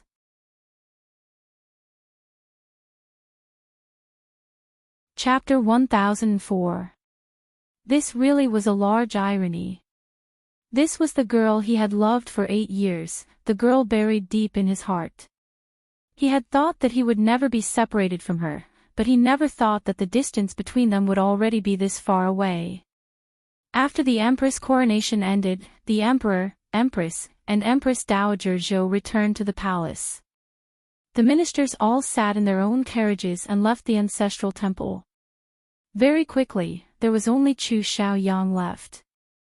His right hand was placed on his chest and he could feel the blood flowing out, but no one could see it, not even himself. Regret? He asked himself. It was he who used that half a snow ginseng to save her life. He could have asked for more, the throne was already within his reach. As long as he said a single word today, Imo Chuan would have given him the throne without any hesitation. However, he gritted his teeth and did not say a single word. Imo Chuan once again placed a chance in front of him, but he still let this chance slip away from his eyes. Because this was something Imo Chuan gave to Chu Xiaoyang, he did not care about it. If he wanted it, he would use his own strength to take it from Imo Chuan's hands, including her. Chu Xiaoyang slowly straightened his chest. He stood on the high steps and looked down. The red carpet led all the way to the palace. Her figure had already disappeared, but he still foolishly looked at her. The sunlight shined down on his face, making him dazzling once again. He tightly gripped a piece of paper in his hand. This was the divorce letter she had written for him. He had said that the moment this divorce letter appeared in front of her again would be the moment he came back to look for her. Chu Xiaoyang's lips slowly curled into a smile as he confidently said, Ning, there will be a day when you will return to my, Chu Xiaoyang sighed. After returning to the Guan Osprey Palace from the coronation ceremony, the first thing Chen Ning did was take off the heavy phoenix crown and rubbed her sore neck. Mo Chuan walked over and placed his hand on her slender neck, gently rubbing it for her. With a faint smile, he said, Are you tired today? I'm not tired, the one who's tired is you, right? Her eyes sparkled as she revealed a faint smile at him. Mo Chuan, you put on a good show today. She bit her lips and said with a smile. What show did I put on? Mo Chuan innocently looked at her. Chen Ning rolled her eyes at him and confidently said, You're the respected emperor, yet you're acting shamelessly in front of everyone. Pooh! Mo Chuan could not hold it in and broke out into laughter. How did I act shamelessly? Tell me about it. You used the throne to threaten those ministers, forcing them to agree to you making me empress. Then, you turned around and said that you were following the will of the masses. Didn't you see the expressions of those ministers? They were so disgusted by you that they almost vomited blood. Isn't this shameless? Mo Chuan smiled and said, Mo Chuan, Mo Chuan, Mo Chuan, Mo Chuan. Mo Chuan said with a smile, Mo Chuan, Mo God. Mo Chuan, Mo Chuan, Mo Chuan. You are the emperor. Of course, you can do whatever you want. However, none of those officials expected that the wise and extraordinary emperor in their eyes would act like a scoundrel in public. How could their small arms be a match for the thick thighs of the emperor? Of course, all of them have become soft stones that you can knead however you want, she said with a smile.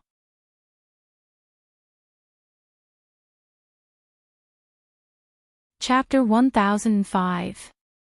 You heartless girl, actually calling this one a thick thigh. Why don't you think about who I'm doing this for? He pretended to be angry as he spoke. She chuckled and said, Of course you're doing it for me, the vixen.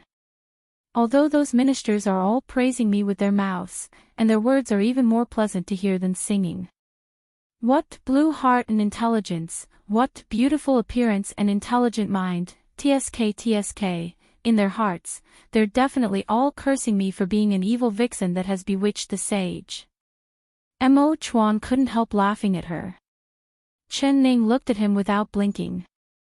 Her eyes were intoxicated, making his heart beat faster. Mo Chuan, you look so good when you smile, you should smile more often.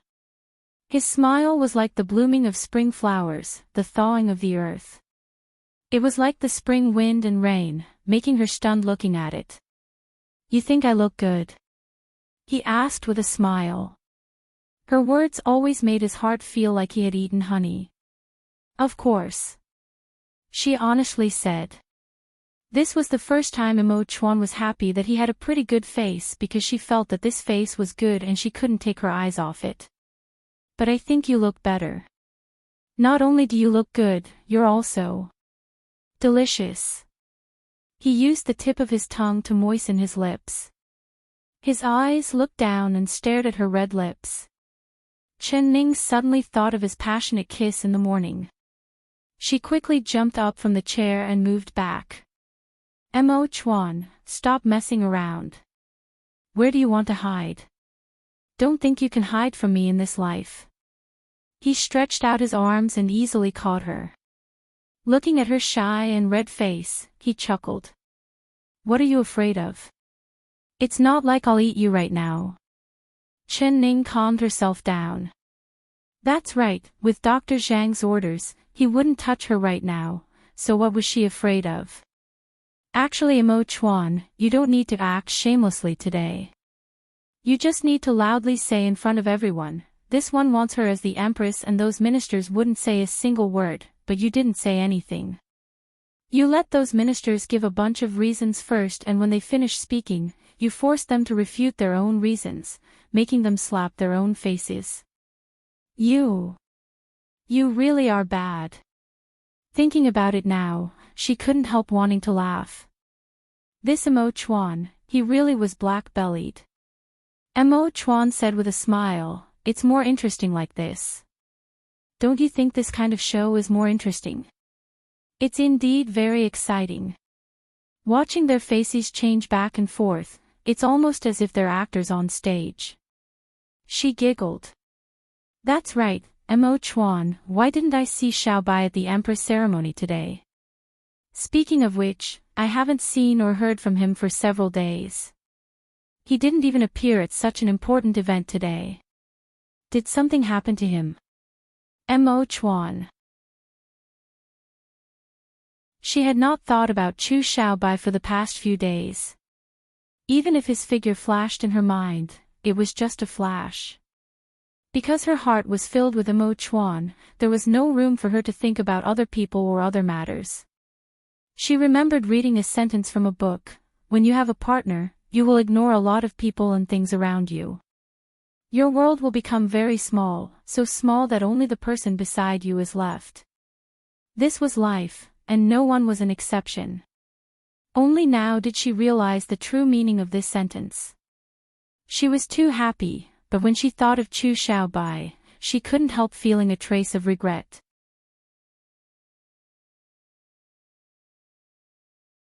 Chapter 1006.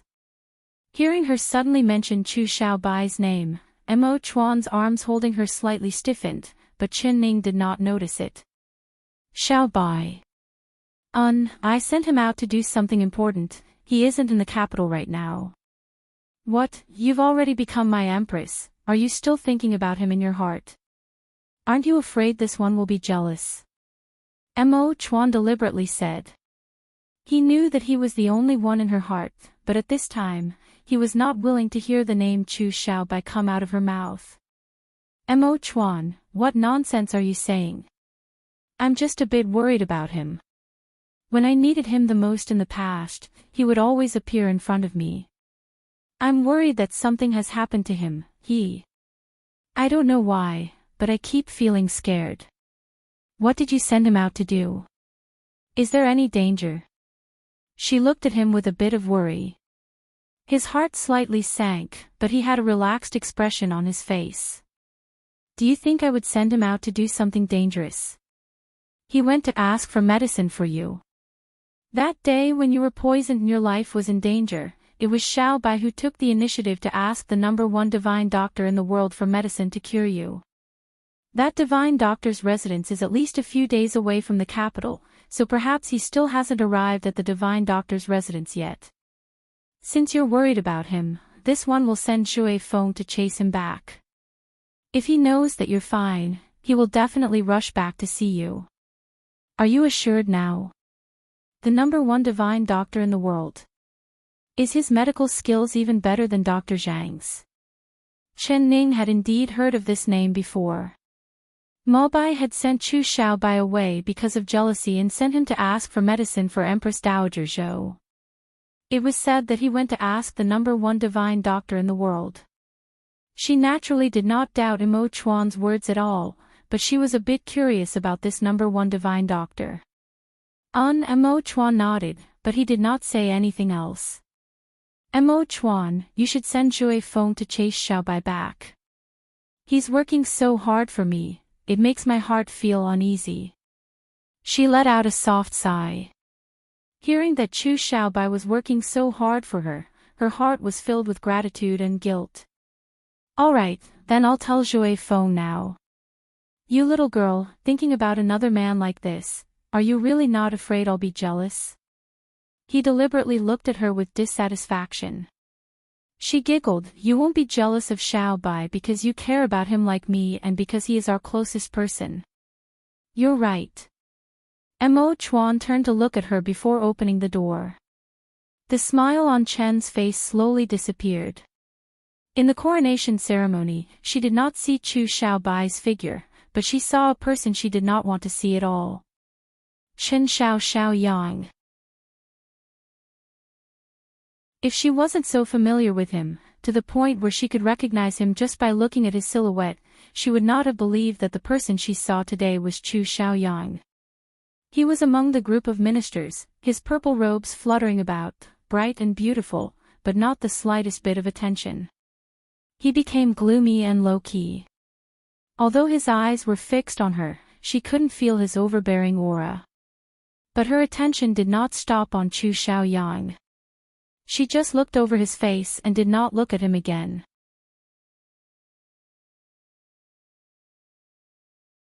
Chapter 1007. Her life was saved by Chu Xiaoyang. But he had given it back to her. From now on, he didn't owe her anything and she didn't owe him anything. They were just like two strangers. But today, Chu Xiaoyang had done it. He was not as crazy, excited, or angry as before, there was only calmness on his face. He did not bother with her, he was like a completely different person.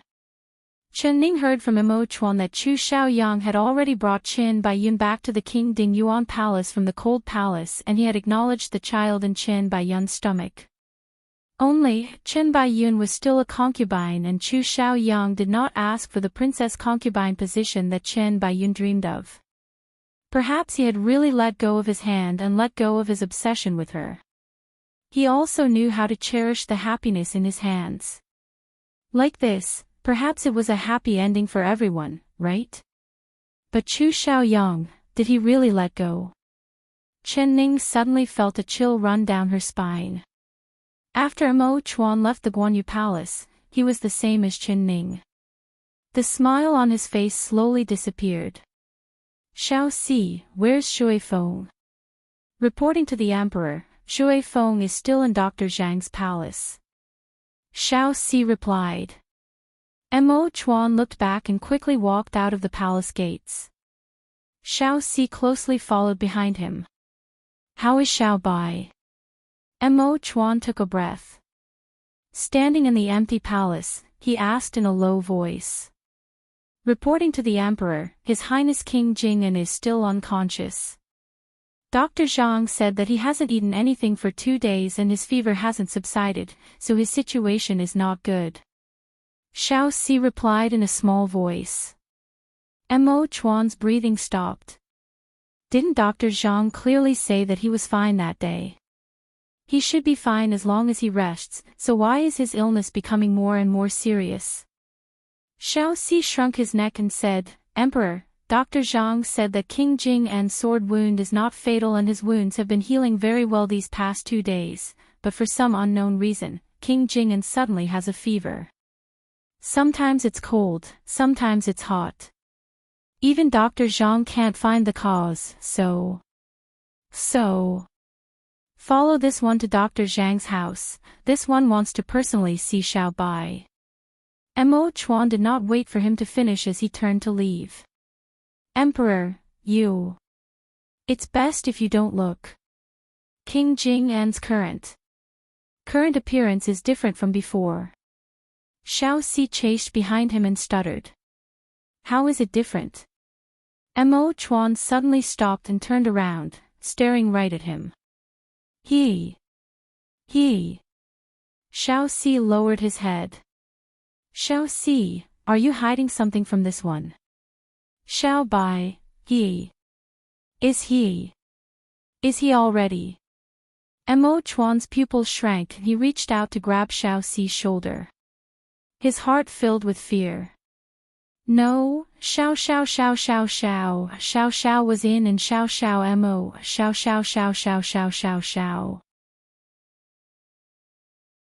Xiao on, Xiao Tian Shat Xiao Yang Xiao Shat. Xiao Si, tell this one everything clearly. Mo Chuan shouted in a low voice. Xiao Tiant. Xiao Si knelt down and said with tears in his eyes, King Jing'an is still alive, but Dr. Zhang said that he has already lost consciousness and can't feel anything. He can't hear or see anything and he is very thin. Thin to the point that he doesn't seem like him. Mo Chuan's body heavily trembled, almost not daring to believe what he was hearing. He stared right at Xiao Si and said in a hoarse voice, "Say it again." Xiao Si swallowed his saliva and repeated his words. Mo Chuan felt dizzy. He stared at Xiao Si for a while before suddenly turning around. He used his qigong and disappeared from Xiao Si's sight after a few leaps.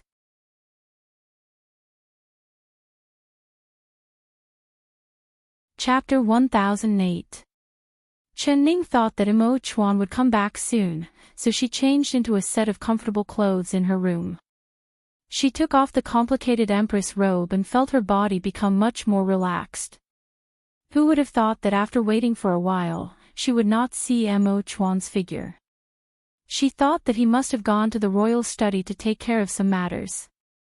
In the past few days, because of the wedding and Empress ceremony, as well as her being poisoned, Mo Chuan had not had a good rest at all. He hadn't even taken a step into the royal study for several days, so he must have accumulated a lot of matters to take care of. She had nothing to do and remembered that Mo Chuan had asked her to practice internal energy, so she sat down cross-legged on the bed and began to cultivate according to Mo Chuan's internal energy cultivation technique. But after cultivating for a while, she felt her eyelids become heavy and she was filled with fatigue. She unknowingly fell onto the bed and fell into a deep sleep. She slept all the way until the sky turned dark. When she opened her eyes, she found that the light of dusk had already entered the room and everything was a blur. There were no candles lit in the room and there was no one there. She found that there was a thin blanket covering her body. It must have been Xiao Ru who came in to cover her when she was asleep and her heart filled with warmth. "Xiao Ru." She raised her voice and called out. "Young miss, you're awake." Xiao Ru immediately pushed open the door. She had been guarding the door the entire time, not daring to disturb Chen Ning's rest. Is Mo Chuan back?" she asked. Xiao Ru shook her head. "The emperor hasn't come back yet." She lit the candle, and the room began to brighten up. The warm candlelight reflected the radiance of the room. "Young miss, you're hungry, right? This servant will immediately bring something to eat." After Xiao Ru said this, she said in an embarrassed voice, "Then, should this servant call you the Empress in the future?" Chen Ning smiled as she pinched her nose and said, "You can call me whatever you want, it's up to you." "Then this servant will call you young miss like before. Calling you the Empress is too awkward." Xiao Ru stuck out her tongue and walked out the door. After a while, she came back with a tray. There were 4 maids behind her and each maid was holding a box of food. Xiao Ru directed the maids to place the dishes on the table and the fragrance filled the air. Chen Ning was indeed hungry. Smelling the fragrance of the food, she felt her stomach rumble. The dishes were very exquisite. They were personally made by the best imperial chefs in the palace. It could be said that they looked, smelled, and tasted great. There were dishes, porridge, desserts, and fruits. It was very rich. Chen Ning looked at the table of dishes and couldn't help frowning. "Young miss, do you not like the taste of this dish?" Xiao Ru worriedly asked. "No, it's too much. How can I finish so many dishes by myself? Does every meal in the palace require so many dishes?" Chen Ning looked at the maid on the side. The palace maid respectfully replied, replying to Empress, "This is sent by the imperial kitchen according to the rules." Xiao of Chen of Ning of Ning.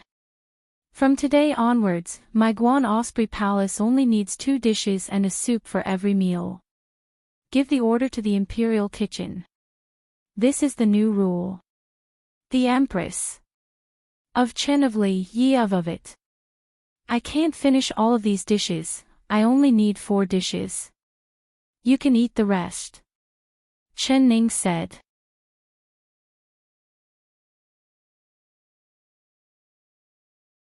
Chapter 1009. Xiao Ru said with a smile, "This elder sister, the Empress, always keeps her word. You can take these dishes away." She left behind 4 dishes and placed the rest into boxes of food, giving them to the maids to take away.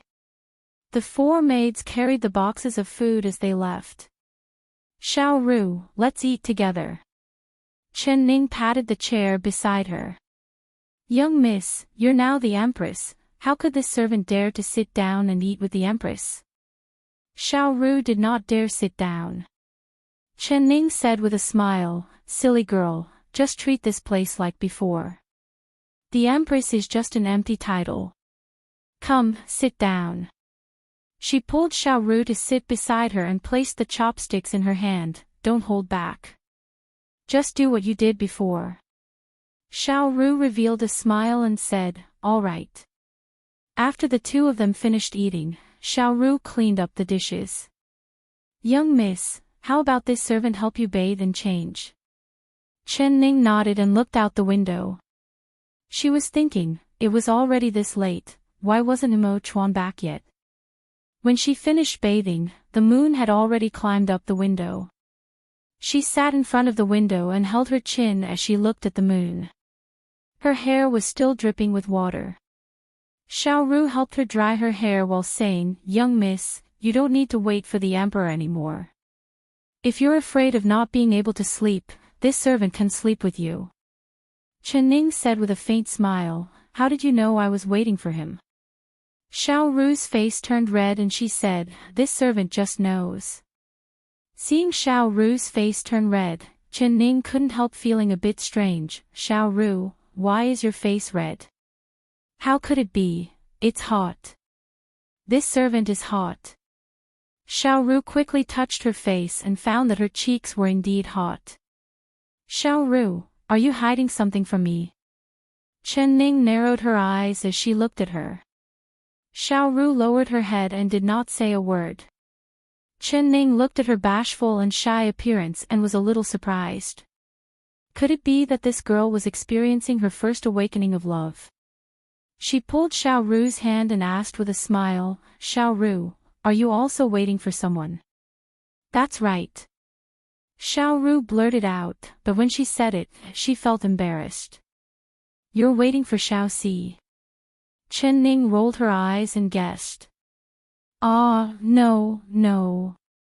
Xiao Ru quickly denied it, but she slowly lowered her head in front of Chen Ning's eyes. "Xiao Ru, tell me, do you like Xiao Si?"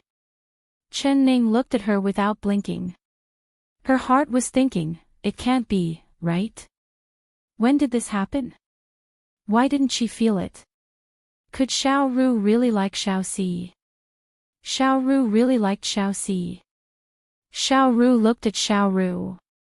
"I like him." Xiao Ru innocently looked up and looked at her.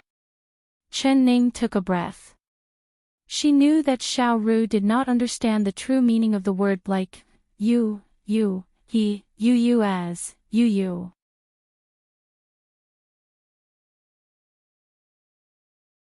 Chapter 10-11. Chen Ning's heart couldn't help sinking a bit. She gave a sigh and rubbed Xiao Ru's head as she said, "Silly girl, do you know that Xiao Si is a eunuch?" "I know, eunuchs are people who serve the emperor. There are many eunuchs in the palace, but the one I like is Xiao Si, not the other eunuchs." Chen Ning stared at her. This girl didn't know what a eunuch was at all. But she didn't know how to tell her. Perhaps it was her first love and she liked being with Xiao Si. She still didn't know what true love was. When she slowly grew up, she would understand. "All right, you like Xiao Si, but does he like you?" "I don't know. I haven't seen him in a few days and I haven't talked to him. I don't know if he has forgotten about me." Xiao Ru shook her head and sniffled. She suddenly felt like she wanted to cry. "Xiao Si hasn't been in the palace these past 2 days. Chen Ning thought about it carefully. She indeed hadn't seen Xiao Si in the past few days. Xiao Si was always by Mo Chuan's side, so wherever Mo Chuan went, he would be there. However, Mo Chuan had been in the Guanyu Palace these past 2 days, but Xiao Si hadn't appeared at all. This matter was indeed strange. But she thought about it. Could it be that Mo Chuan sent Xiao Si and Chu Xiaobai to find the world's #1 divine doctor? It was possible. Don't think too much about it. It's possible that Mo Chuan sent Xiao Si out to take care of things. He'll be back in a few days, she said. No, young miss. Actually, I clearly saw Xiao Si today, but he ignored me. Xiao Ru couldn't help sniffling. You saw him? When? Where?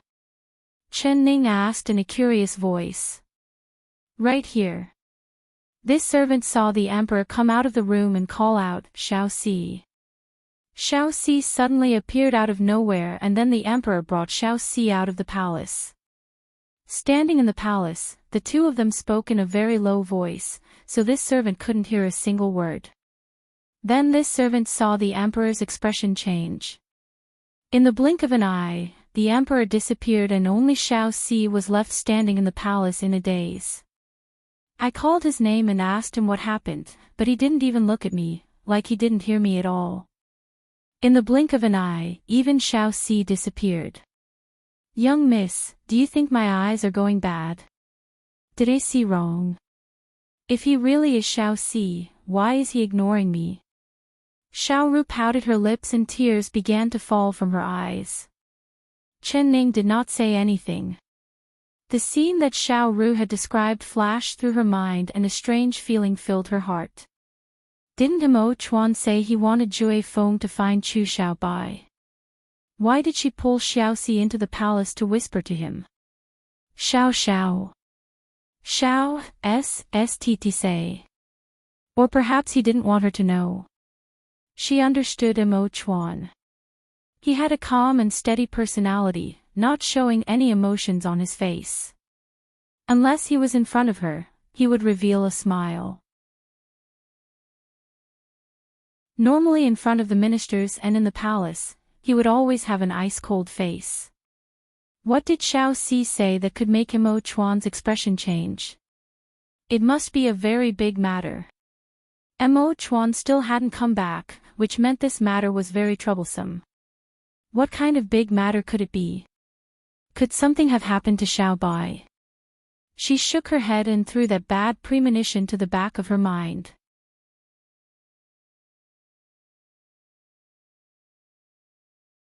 Chapter 10-12. She likes Xiao Si. Mo Chuan was stunned. Then he couldn't help curling his lips, but Xiao Si is a eunuch, what does she like about him? Chen Ning stomped her foot and complained, I'm already annoyed to death and you're still laughing. If I knew what she liked about Xiao Si, I would immediately call Xiao Si over and have him change all the things Xiao Ru likes about him. Mo Chuan smiled again, why do you always have so many tricks in your head? Now that your little girl likes a eunuch, what are you prepared to do? How would I know? Xiao Ru is still young, she can't tell what a eunuch is and what a normal man is. When she grows up. Before she could finish, she saw the smile on Mo Chuan's face freeze as he stared at her without blinking. Mo Chuan, what are you looking at me for? He said with a strange expression, Xiao Ru can't tell, but can you? What's the difference between a eunuch and a normal man? Chen Ning's face turned red and she stomped her foot as she said, Mo Chuan. Can you speak properly? He slowly said, why can't I speak properly? Chen Ning turned her face away and struggled out of his embrace. Mo Chuan gave a laugh and held her in his embrace again. With a smile, he said, all right, I'll send Xiao Si far away and have him appear less in the Guanyu Palace. If Xiao Ru doesn't see him in the future, she will naturally forget him. When she's a bit older, you can slowly find a good marriage for her and let her get married in style. What do you think? It sounded like a good idea. Chen Ning nodded and looked up at him, then what about Xiao Si? Why haven't I seen him in several days? Where did you send him? Mo Chuan said with a smile, you're not asking where I went and you're actually worried about Xiaoxi. Is it Xiao Ru who likes him or you who likes him? Mo Chuan. She stomped her foot again. He revealed a smile and carried her to the bed. It's too late, let's rest. He placed her on the large imperial couch, took off his coat, and laid down beside her. He blew out the candle, and the room immediately became dark. Only the moonlight shone through the paper window, dimly illuminating the floor. Chen Ning rested her head on his arm. She had just slept during the day and was very energetic, so she couldn't sleep right now. She heard Mo Chuan's breathing become heavy, like he was already asleep. She didn't dare to move around in his arms. She just opened her eyes and stared at his sleeping face with the help of the hazy moonlight. When he was asleep, he was the same as when he was awake. His face was serious and cold, and his body was straight and stretched out. One arm was for her to use as a pillow, and the other was gently wrapped around her shoulder. His face was also very white and the corners of his lips were slightly curled up. Even when he was asleep, he was still that. His body was also very warm, with a scent that she was familiar with, as well as a faint scent of herbs. She knit her brows and thought of the injuries on his body. Her heart instantly ached and she reached out to take off his clothes, preparing to see his injuries. She gently undid his belt and found that he wasn't moving at all, still sleeping. She let out a sigh of relief and went to take off his clothes. Suddenly, her hand was held by a fiery hand.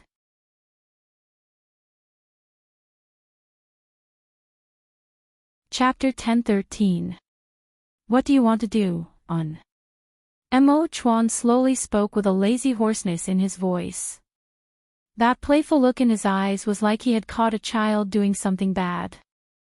This made the righteous her suddenly feel guilty, like she was molesting him.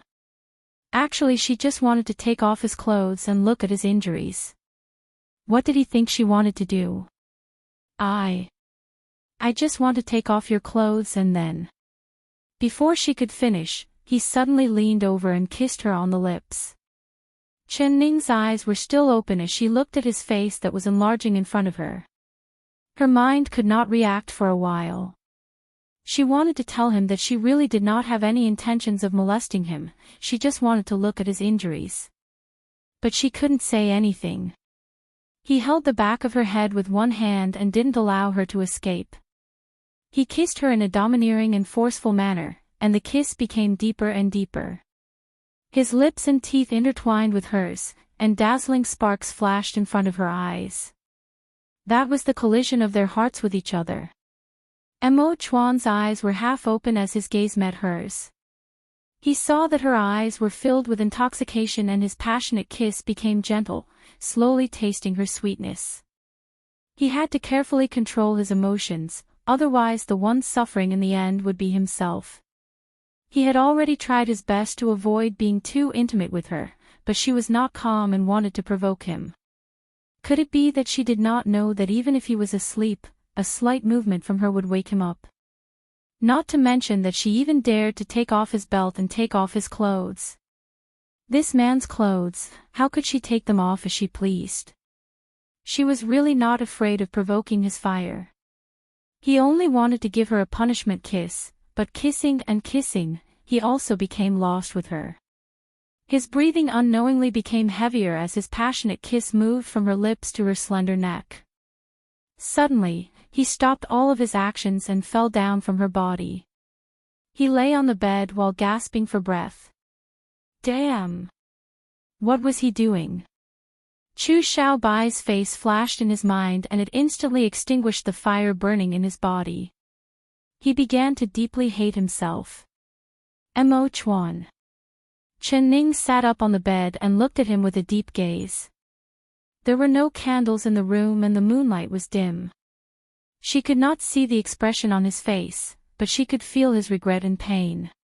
He had only made out with her for a while. Why would he feel so remorseful and pained? Mo Chuan's body froze. He looked up and gave her a nonchalant smile. Then he reached out to hug her and stroked her hair. It's my fault, I couldn't control myself. Next time, remember, you're not allowed to provoke me, understand? Otherwise, you'll have to bear the consequences. He said in a threatening tone. But his calm expression could not fool her. She could tell that he was hiding something from her. Mo Chuan. She continued to look at him. Mo Chuan felt like he was being seen through under her clear-as-water eyes. He forced himself to calm down as he pinched her chin. Do you want me to kiss you again? Mo Chuan. She looked straight into his eyes. The two of them were so close that not even the slightest expression on his face could escape her notice. Mo Chuan looked down and tightly pursed his lips.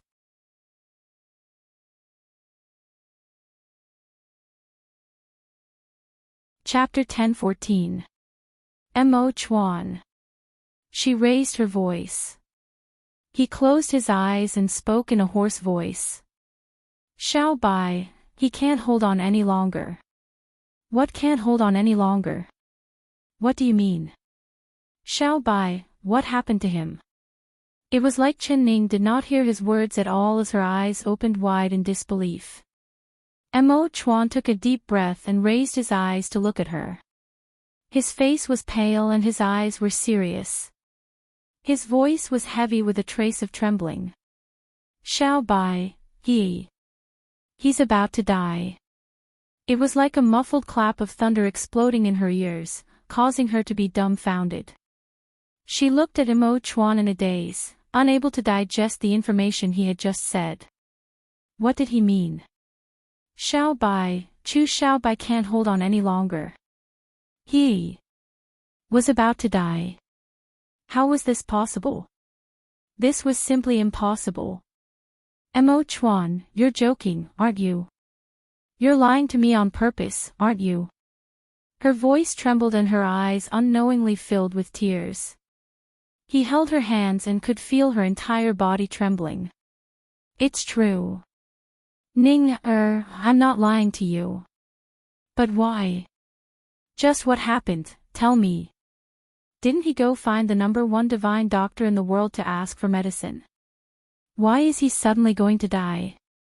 Her body swayed and then she tightly gripped his hands, staring right at him. Mo Chuan took a deep breath again and a look of pain flashed across his face. He did not avoid her gaze and firmly opened his mouth. He did not go find the #1 divine doctor in the world, he has always been in the capital city and in Dr. Zhang's palace. On your wedding night, you were bitten by a snake and your life was in danger. Dr. Zhang was helpless and said that only the 1,000-year-old snow ginseng could save your life, so I went to find Chu Xiaoyang, but he refused to use the snow ginseng to save your life.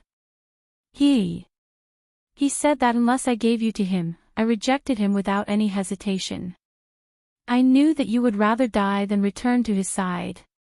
I was completely disheartened at that time and decided to live and die with you. Not long after I returned to the palace, Xiao Bai came and delivered the soup made from the 1,000-year-old snow ginseng, but he fainted as soon as he came in. I found that there was a deep sword wound on his chest that was bleeding all the way. In order to save you, he did not hesitate to injure himself and let Chu Xiaoyang stab him. Then he gave the life-saving soup that Chu Xiaoyang gave him to you, but he still fainted. He paused after saying this because tears were already pouring out from his eyes and his throat was choked. Looking up, he did his best to control himself and not let the tears fall. He did not want her to see his tears. Chen Ning listened in a daze. She did not notice Mo Chuan's tears at all because her eyes were filled with a mist of tears and she could not see anything. But her eyes were wide open as she looked at Mo Chuan without blinking. Her face was as pale as Mo Chuan's and her lips trembled. After a while, she finally moved her lips and asked in a low and hoarse voice. In order to save me, he is about to die, right? Mo Chuan closed his eyes and gave a soft, sound. Her body swayed again and her fingers turned cold without a trace of warmth. She trembled so much that she couldn't even hold his hand.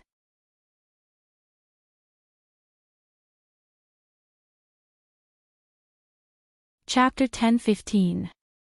Chen Ning forcefully glared at Imo Chuan. I'll feel guilty for the rest of my life.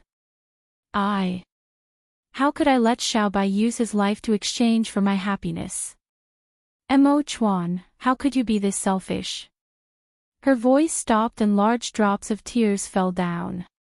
I didn't, Ning, I really didn't. Xiaobai did indeed send a life-saving ginseng soup, but there was only one bowl of soup and I didn't know who to save.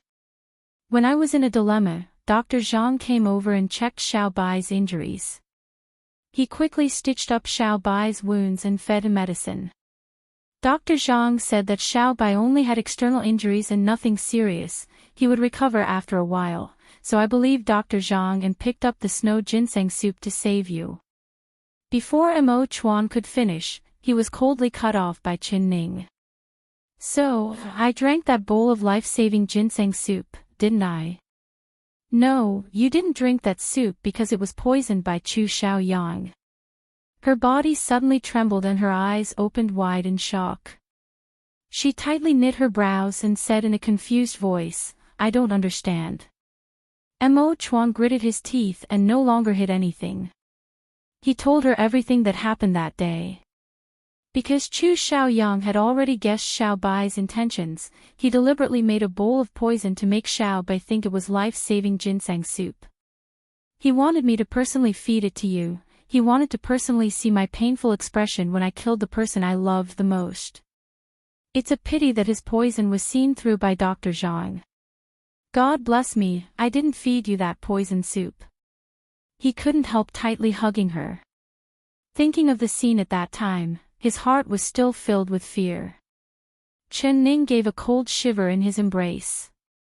She knew that Chu Xiaoyang hated Imo Chuan, but she never thought that he would hate Imo Chuan to this degree. He actually used his own blood-related little brother and ignored his own brother's life, allowing the person he hated to personally poison the person he loved the most. Just what kind of cruel and ruthless heart was this? Then what happened after that? How did I cure the poison? Didn't you say that it was the 1,000-year-old snow ginseng that Chu Xiaoyang sent to save me? That's right. Who can guess Chu Xiaoyang's thoughts? He followed Xiaobai into the palace and hid in the shadows the entire time. Only when Dr. Zhang saw through his poison did he show himself. He happily took out the snow ginseng and said that he owed you his life, so he would return it to you. Then he left without looking back. After Chen Ning heard this, she didn't say a word. Of her eyes were dark and Imo Chuan couldn't see through of Ning of her of his. Of his body. After that, Dr. Zhang brought Chu Xiaobai back to his palace to take care of his injuries. I've been busy with the Empress coronation these past few days, so I didn't have time to see him. Until Xiao Si told me today that Xiaobai's condition has been worsening. He has already reached the point where he can't eat or drink and has completely lost his senses. When I saw him in Dr. Zhang's palace today, I almost didn't recognize him.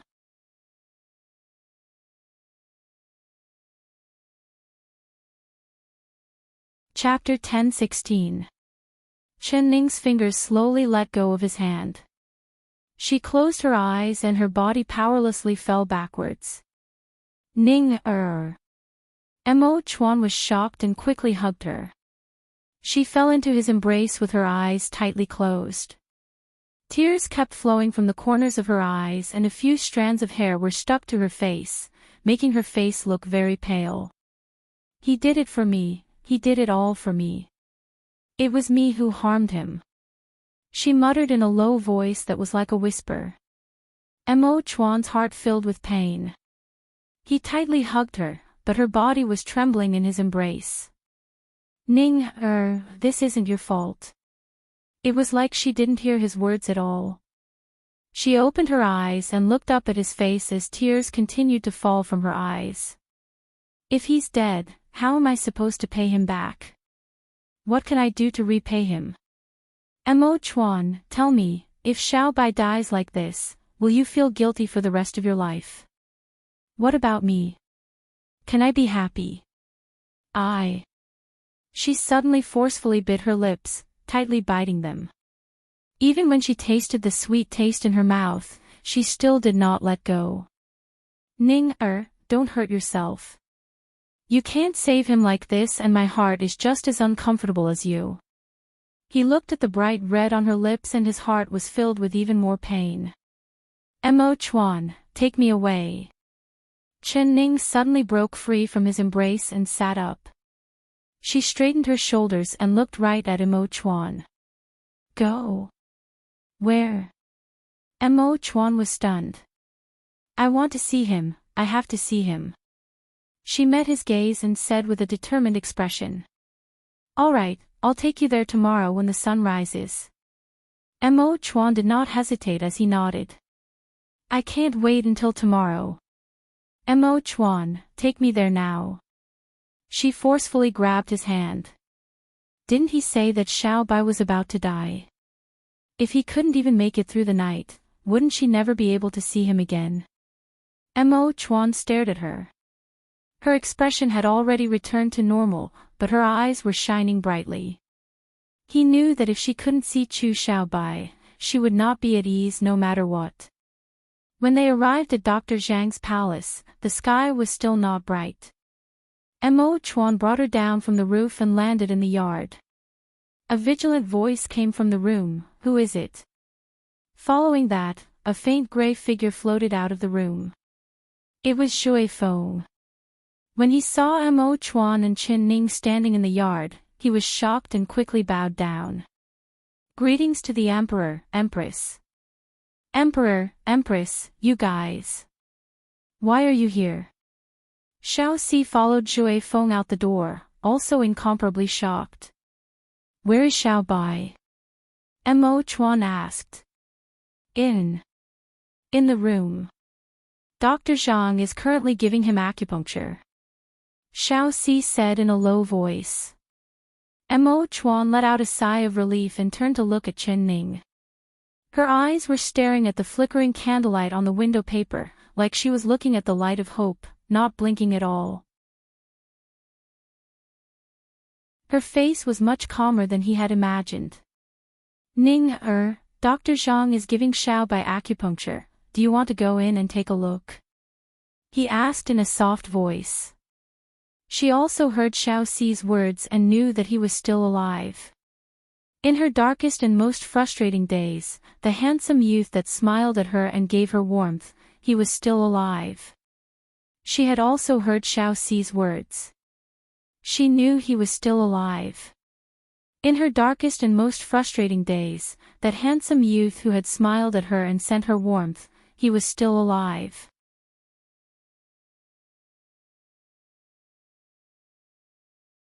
Chapter 10:17. As soon as she entered, Chen Ning choked on the smell of medicine, but she did not stop as she walked into the bedroom.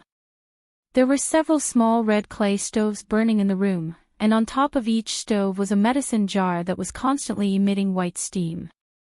Before Mo Chuan and her arrived, Xiao Si and Shui Feng were brewing medicine. On the bed, Dr. Zhang was bending over to give Chu Xiaobai acupuncture.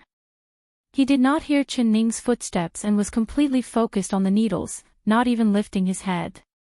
His white hair was a mess and his forehead was covered in sweat. He was a completely different person from the usual neat and tidy doctor. Chen Ning's eyes only swept over Dr. Zhang. She did not disturb him and just silently stood in front of the bed, staring at the motionless Chu Xiaobai lying on the bed. If Mo Chuan had not told her that he was very thin, so thin that he didn't look like a human, she really would not have believed that this body that was as thin as a skeleton was Xiao Bai. Her body slightly swayed and she almost lost her footing. She felt a strong arm supporting her from behind. Mo Chuan was standing behind her with one hand holding her waist, letting her lean against his chest. Then together with her, he silently looked at Chu Xiaobai on the bed. Xiao Bai, is he really Xiao Bai? Her lips trembled and her voice was so soft that she couldn't even hear herself. Mo Chuan's hand holding her waist slightly tightened before nodding. Chen Ning couldn't help closing her eyes. After calming herself down, she opened them again. The Chu Xiaobai on the bed was very thin. He was so thin that his cheeks were sunken in and his eyes were popping out. His face was yellow and his eyes were closed. His chest was flat like it was not moving at all. He was lying there like this, looking dead. He was like a corpse without any breath or warmth. She saw the thick bandages on his chest. That was the sword wound he deliberately received to save her. Was it because of this sword wound that he had become a living dead? Chen Ning did not believe it. The room was very quiet, so quiet that even the sound of a needle falling to the ground could be heard. There was only Dr. Zhang's heavy breathing. Xiao Si and Zhui Feng also silently entered the room. The two of them did not make a sound as they silently sat by the stove looking at the medicine in the pot. Dr. Zhang's movements became slower and slower and the sweat on his forehead became more and more. In the end, it was already very hard for him. Everyone in the room watched him until he finished the last needle. After letting out a long sigh, he fell down on his butt. Mo Chuan reached out to gently support his back. Dr. Zhang stabilized himself and turned around, instantly being shocked. Emperor. Dr. Zhang was so shocked that he couldn't say anything. He looked at Chen Ning and his jaw dropped, thinking that he was dreaming. Dr. Zhang, Xiaobai. He. Mo Chuan slowly said. Dr. Zhang instinctively wanted to shake his head, but when he saw Chen Ning beside him, his neck froze and he vaguely said, King Jing'an is blessed by the heavens. He is still this young, Perhaps he will be fine. Only he didn't have any confidence in saying this, so how could the people beside him not understand? Mo Chuan's heart suddenly sank and a trace of pain flashed in his eyes.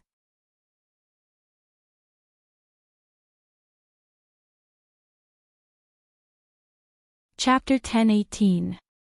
In this silent atmosphere, Chen Ning slowly walked forward and approached Chu Xiaobai's side. Empress, you. Don't touch the needles on his body. Dr. Zhang couldn't help reminding her. I know. She softly said. Now she was even closer to Chu Xiaobai, so close that she could see each of his eyelashes. So close that she could see the faint rise and fall of his chest. That's right, Dr. Zhang did not lie to her. Xiaobai was indeed still alive. But, he was only alive. She could not see a trace of life from him and could not see a trace of familiarity. Her eyes fell onto his right hand.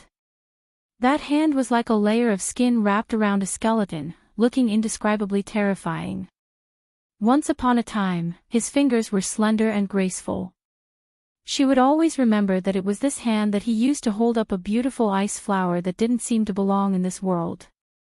He carefully and excitedly brought it to her eyes and gave it to her. Do you like it? Take a sniff, it's quite fragrant. Strange, this flower carved from ice, how could it be fragrant? This is the ice fragrance you wanted. It's a snow lotus I picked from an ice mountain.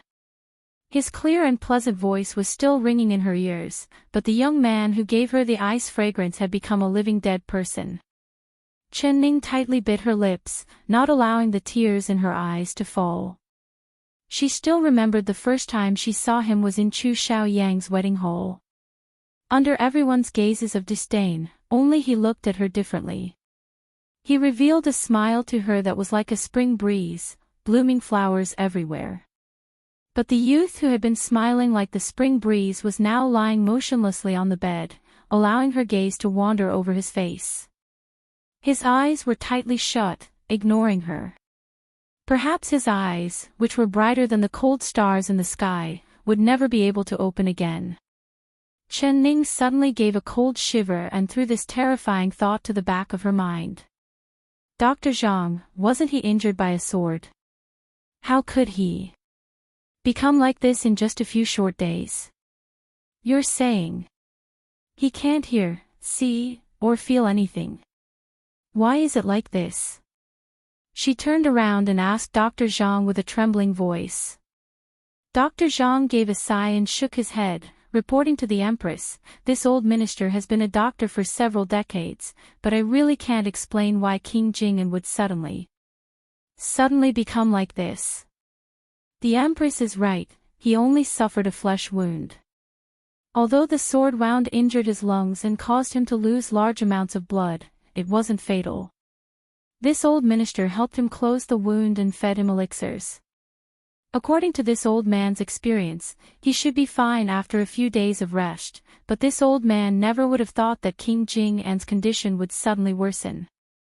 Not only did it not improve, it became even worse. He paused for a moment, and an extremely ashamed expression appeared on his face. This old minister tried everything, but it was like a stone sinking into the ocean, there was no effect at all. King Jing'an has a high fever and this is not a serious illness, but no matter what medicine is fed to him, he will spit it out. He doesn't eat or drink, and has lost large amounts of blood, so he is this thin. It's just that he's thin, that's not a big deal. This old official still has a way to slowly cure him. However, what makes this old official helpless is that he has completely lost consciousness. No matter what this old official does, I can't wake him up. He.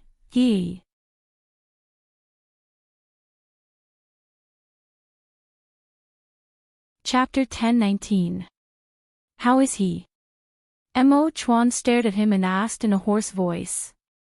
Dr. Zhang gave a sigh and finally said it. He has given up on himself. He doesn't want to live at all. His words were like a muffled thunder, blowing up the people in the room. Chen Ning's body trembled again and she leaned back into Mo Chuan's embrace. She closed her eyes and 2 streams of tears flowed down. Mo Chuan's heart felt like it was being squeezed by something and it was so painful that he couldn't breathe. Dr. Zhang, didn't you say that King Jing'an had already lost consciousness? Why are you saying that he doesn't want to live anymore? What do you mean by this? He was confused hearing this. Yes, it's because he has sealed off all his senses. He doesn't want to hear anything from the outside and he doesn't want to feel anything. He has sealed himself in a shell and doesn't want to come out at all. He is wholeheartedly seeking death. No matter how good this old man's medical skills are, it is hard to save a person that wants to die. Not to mention that he doesn't want to take any medicine at all and he will vomit out whatever he eats. This old man can only use the golden needle technique to maintain his life force, but if this goes on, he won't last more than a few days. Dr. Zhang shook his head and said in a puzzled voice, "This old man just doesn't understand. King Jing'an is in his prime, why would he want to die for no reason? This old man can only cure illnesses, but I can't cure the heart of the heart. If we want to save King Jing'an, we have to untie the knot in his heart. However, he doesn't want to listen to anyone right now and he can't hear anything. This is a truly incurable disease." He knelt down in front of Mo Chuan. "Please forgive me, Emperor, this old minister has already done his best. Whether King Jing'an can live or not, this old minister only has 6 words, do your best and leave it to the heavens." Mo Chuan's chin tightened as he silently supported Dr. Zhang. "This one knows that you've done your best, this one will not blame you." Chen Ning bit her lip until it bled. She knew why Chu Xiaobai wanted to die. It was for her, he was doing it for her. Not only did she know, Mo Chuan also knew. Chu Xiaobai had always liked her. If it wasn't for his jealousy in sending Chu Xiaobai far away from the capital, perhaps it would have been a different ending now. The lucky person to obtain her would not be Mo Chuan, but rather Chu Xiaobai. Only Mo Chuan never thought that Chu Xiaobai would have such deep feelings for her. Even if he died for her, he wouldn't have any complaints. If Chu Xiaobai really died like this, he would feel guilty for the rest of his life and would never be happy. No, he couldn't let him die like this no matter what. No matter what, he couldn't let him die like this. Dr. Zhang, if we can find the 1,000-year-old poria and fleece flower, or if we can find the 1,000-year-old snow ginseng, wouldn't Xiaobai be saved? Mo Chuan looked at Dr. Zhang and his eyes lit up with hope. Chu Mo Chen, Ning Ning, Chu, I Ning, King, Chu, King, Chuan, San, King Chu, Chu, Chen Long, Chu, he long at, he, Mo Chuan's heart sank and the hope that was ignited was shattered again. Dr. Zhang, is there really no way to save Xiaobai? Your medical skills are so high and you've read so many medical books. Think about it again, there must be a way to save him. He is still so young, he won't die like this. I beg you, you have to save him.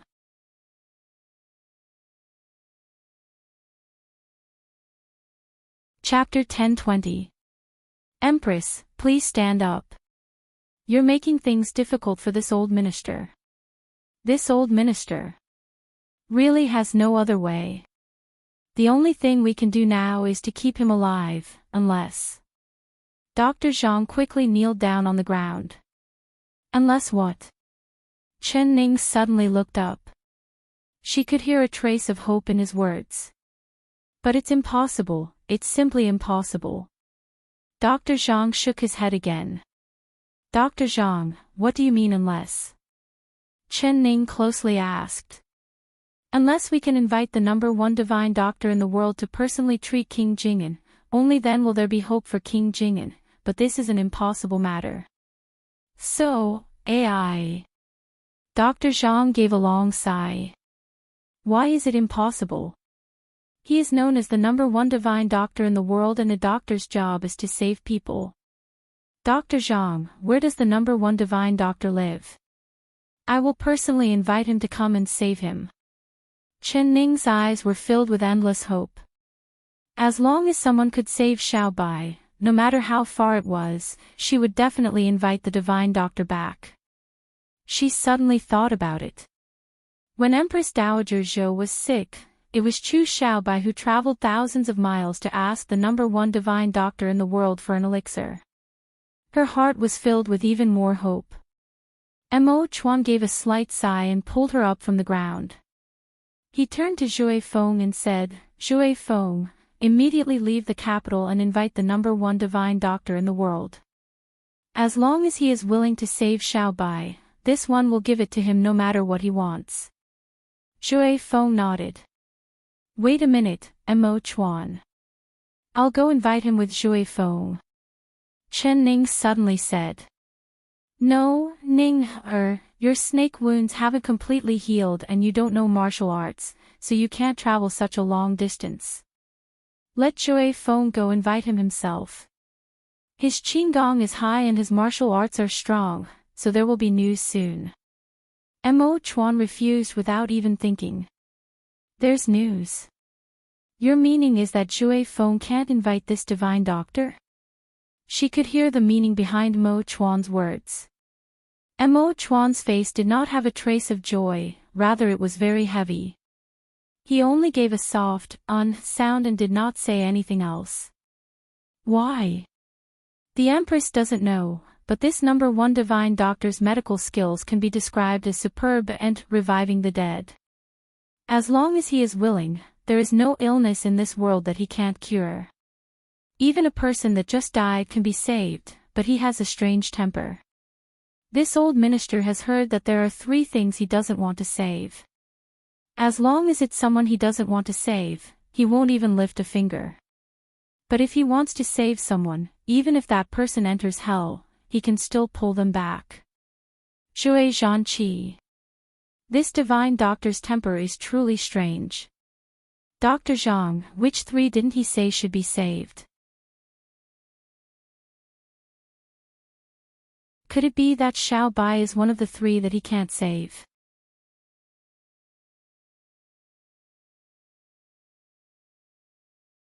Chapter 1021.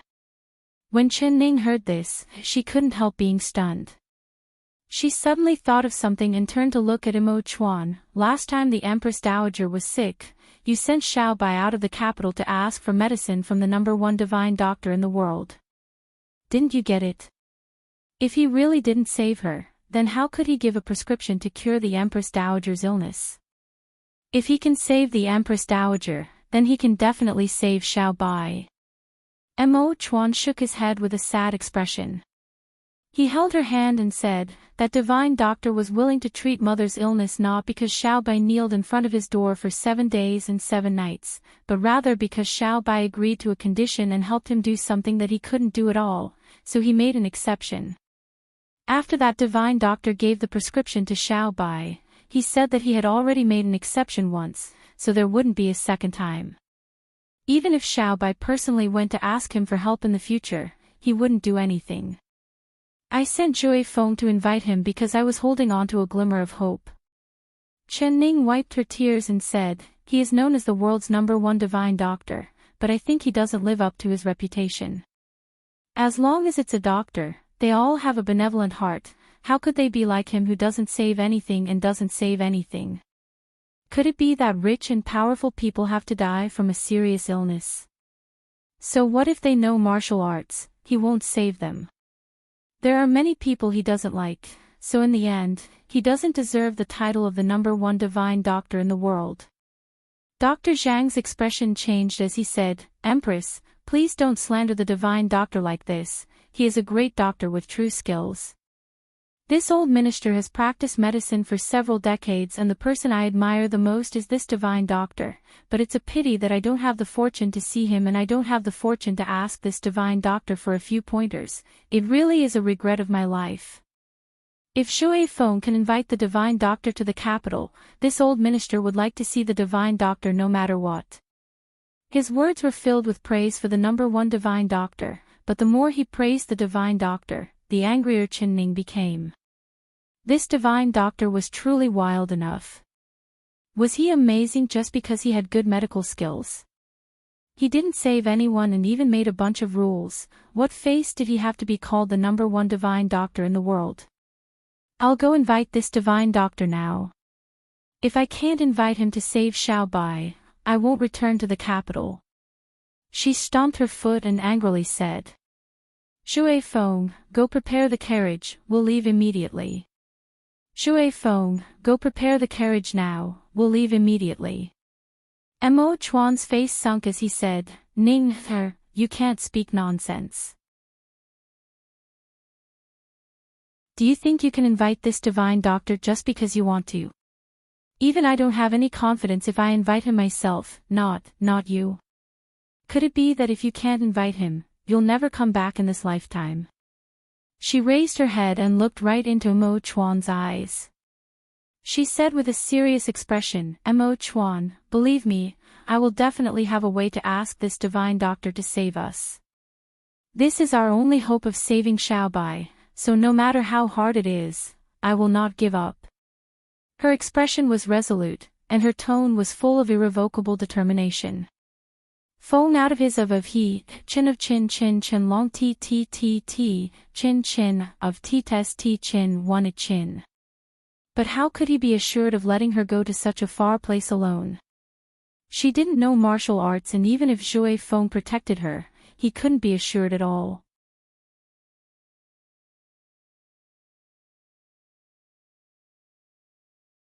Chapter 1022. Hearing Mo Chuan's words, Xiao Si and Zhui Feng were both shocked. Emperor, are you really leaving the capital? If the Empress Dowager knew, she would definitely not agree. Xiao Si's chin almost fell off. His first thought was that if Empress Dowager Zhou knew of this matter, he would be beaten to a pulp. Empress Dowager Zhou would not blame the emperor for leaving the capital, she would definitely blame him for inciting the emperor to leave the capital. Then we won't tell the Empress Dowager for now. Xiao Si, you can stay in the capital. After we leave the capital, you can report to mother. Mo Chuan nodded, agreeing with Xiao Si's idea. Xiao Si immediately kneeled down on the ground with a put-on sound. He said with a bitter face, "Emperor, you should bring Xiao Si to find the divine doctor. The task of staying in the capital to report to the Empress Dowager can be given to Zhui Feng." Zhui Feng became anxious when he heard this. He kneeled down on one knee and said, "Emperor, this subordinate is your secret guard. This subordinate's duty is to protect the emperor, so of course wherever the emperor is, this subordinate will be there." He stared at Xiao Si, thinking that this little fox Xiao Si was too bad. Wasn't this pushing him into a pit of fire? He had treated him as a brother for nothing, humph. "Mo Chuan, you are the ruler of a country, there are many matters of the country that you need to deal with. The country cannot be without a ruler, so you can't leave the capital. Just leave the matter of finding the divine doctor to me." Chen Ning shook her head at Mo Chuan with a look of disapproval. "Could it be that you think I can let you take this risk alone? Do you know how far it is to get to the divine doctor's place? What kind of danger do you need to experience? You are a weak girl who doesn't know martial arts, how can I be assured with you?" Mo Chuan deeply looked at her. "I am not going alone, I will bring Zhui Feng with me. His qigong is good and his martial arts is high, not to mention that we are only going to find the divine doctor to save a person, not to fight, so what kind of danger could we encounter? Even if we meet some small thieves, humph, they wouldn't be Zhui Feng's match." "Hey, Zhui Feng, you can't even deal with those small thieves, right?" Chen Ning said with a relaxed expression. Zhui Feng's face flashed with a proud look. "Trivial thieves, what is there to worry about? This subordinate can fight 100 alone. Zhui Feng, you're really strong." Chen Ning praised him and Zhui Feng instantly felt like he was floating. Xiao Si lowered his head, holding back his laughter as he cursed in his heart, "Big idiot." Xiao Si lowered his head. He suppressed a smile as he said, "Zhui Feng, don't worry. He is your best hidden guard. Do you think Zhui Feng's martial arts aren't good enough and he can't protect me?" Chen Ning said. Mo Chuan hesitated. Zhui Feng anxiously said, "Emperor, this subordinate will definitely protect the Empress, not letting her lose a single hair." Zhui Feng Si Feng. He was now feeling more and more sympathy for Zhui Feng. The Empress had casually said a few words and he had fallen into the trap. He was afraid that he would suffer a lot on the road. "Alright, Zhui Feng, this one will leave the Empress' safety to you. If she loses a single hair, this one will punish you." Mo Chuan stared at Zhui Feng. Zhui Feng was stunned. He blinked his eyes and finally reacted.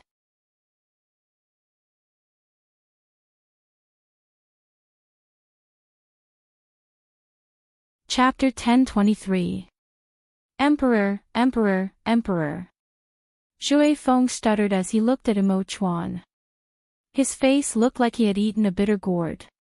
He wanted to ask, could he take back the words he said? It wasn't that he didn't have confidence in himself, but if the Empress really lost a single hair, how could he explain it to the Emperor? "Alright, then this matter is decided. Zhui Feng, go prepare the carriage and luggage.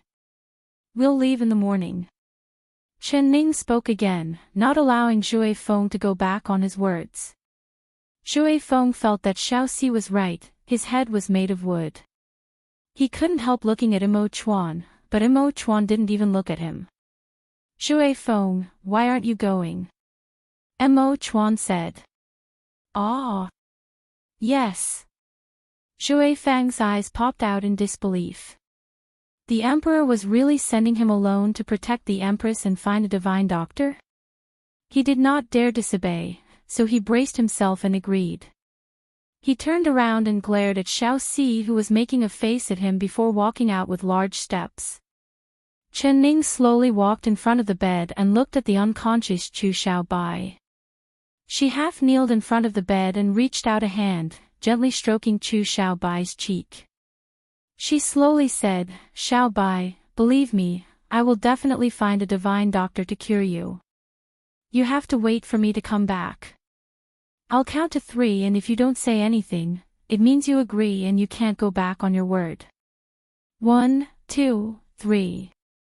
Alright, time's up. Then we'll make an agreement. No matter what, you have to wait for me to come back. I believe you can hold on, isn't that right, Xiao Bai? Chu Xiao Bai silently laid there. There was no expression on his thin face at all, not even his brows moving at all. A drop of crystal-clear tear fell onto his face. Chen Ning raised her head and a smile appeared on her teary face again. Xiao Bai, you're the one who keeps your promises the most. Since you've already promised me, you have to keep your word. If you dare die before I come back, I will never forgive you. Not in this life, not in the next life, and not in the next life after that. She wiped her tears and stood up. She took a deep look at Chu Xiaobai. Dr. Zhang, please keep him alive no matter what. I will definitely find a divine doctor to save him, I'll leave it to you. She bowed down to Dr. Zhang. Empress, this old minister doesn't deserve this. This old minister will do his best to keep King Jing'an's life. I hope the Empress trip will be smooth and you will be successful. Dr. Zhang quickly kneeled down. His face revealed a look of fear and excitement. He had already heard of Chen's intelligence and thought. He had heard that Chen Ning was extremely intelligent and thought that she was Chen. At the thought of being fortunate enough to meet the world's #1 genius doctor, he began to get excited. Ning, follow me back to the palace first. I still have something to tell you.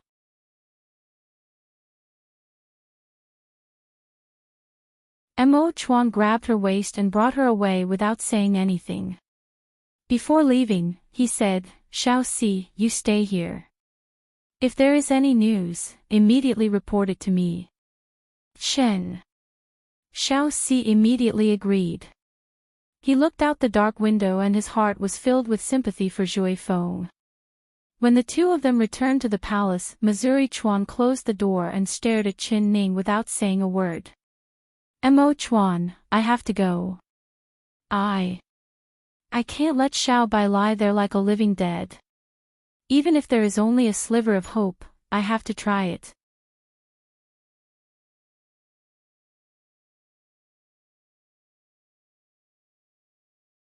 Chapter 1024. Mo Chuan looked at her for a while before finally reaching out and pulling her into his embrace, using a lot of force.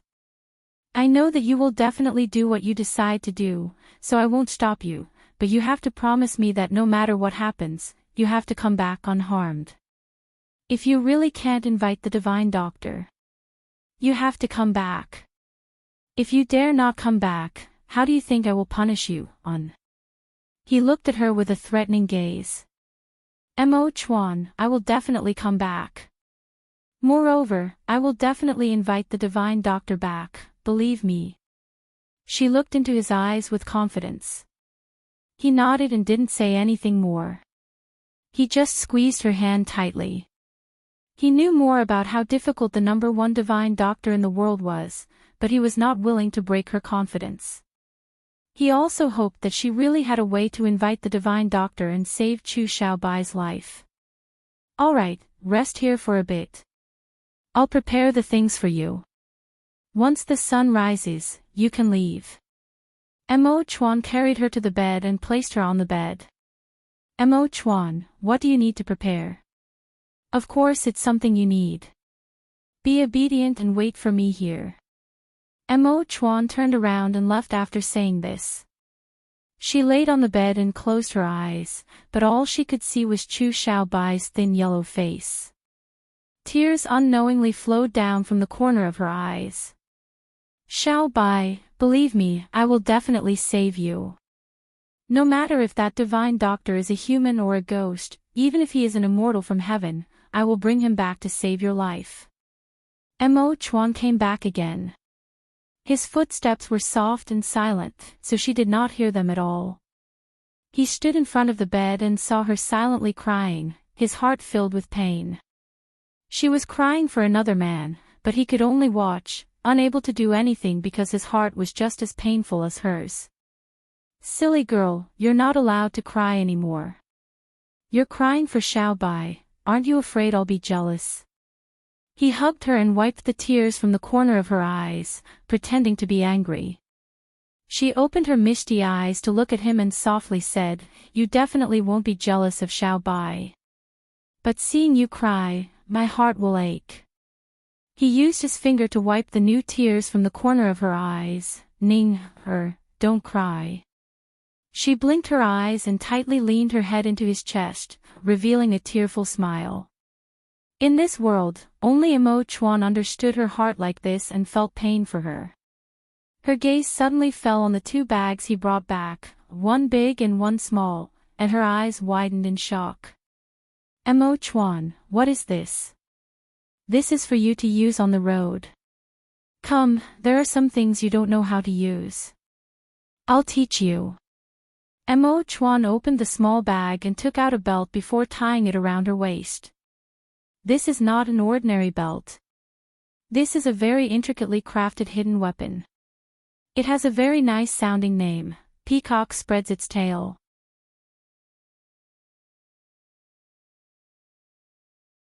Do you want to try its power? This name sounds good. Is this a very powerful hidden weapon? Imo Chuan's face instantly changed as he shouted, "Don't move, you definitely can't move." In a flash, he had already appeared behind her. His back was already drenched in cold sweat.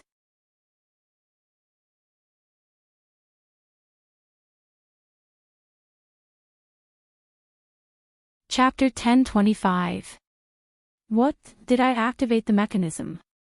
Chen Ning did not move at all. She found that her finger was pressed against a small protrusion. Turn around, face this screen, and then press it down. Imo Chuan's large palm pressed against her finger and he gently used some force. There was a slight chi-chi-chi sound, as if a dense rain was falling on the ground. Chen Ning's eyes fell onto the screen in front of her and she was filled with surprise and joy. She couldn't help letting out an sound. He saw that the solid red sandalwood screen was densely nailed with dozens of tiny silver needles. Each needle had penetrated into the wood. One could imagine how strong the mechanism of these hidden weapons was. This peacock tail opening is truly powerful. Chen Ning clicked her tongue in wonder as she fondled the belt. Imo Chuan said, "The most powerful part of this hidden weapon is that it is silent when it is fired. Even if the other side is a martial arts expert, they would not think that you would have this hidden weapon on you. As long as you face him and press the mechanism, he would not be able to escape no matter how strong his martial arts are. What about you? With your kung fu, can you dodge it? You want to try?" Imo Chuan raised his brows.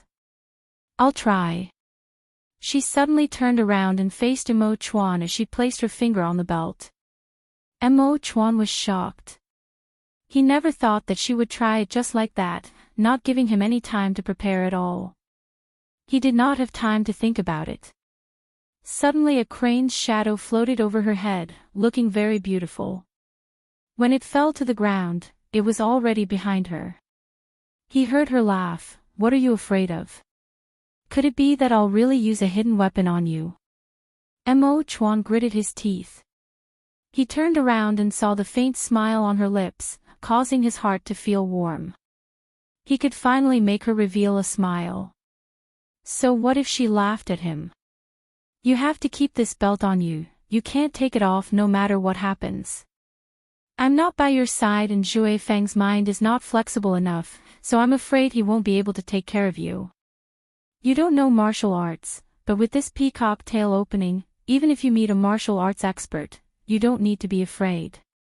There is an anesthetic in this needle, so once the other side is hit, they will become weak and you can do whatever you want with them." He was not assured, so he gave her a few more warnings. Chen Ning nodded and looked up at him. "Imo Chuan, you're truly thoughtful for me.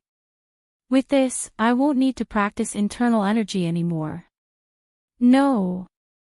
This thing is only a hidden weapon, it can only be used to defend oneself. If the opponent knows that you have such a hidden weapon, he will use a sword to cut it in advance. What will you do then? So when you come back, you have to honestly cultivate for me. There's also this ring, there's a small bead that can be turned. It's hollow inside and there's a powder inside.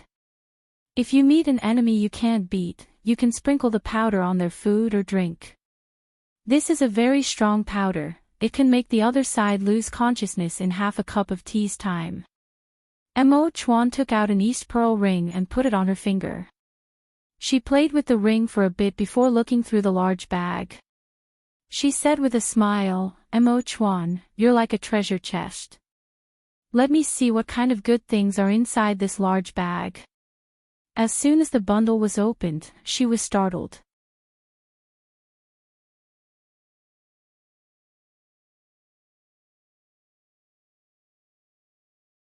Chapter 10:26. Chen Ning looked at the thick and thin cloaks. There were fur and gauze cloaks, and her chin almost dropped. Bring them all. You can't be cold, hungry, or sick on the road. In short, you have to come back without a single hair on your head. Mo Chuan had a serious expression as he looked at her.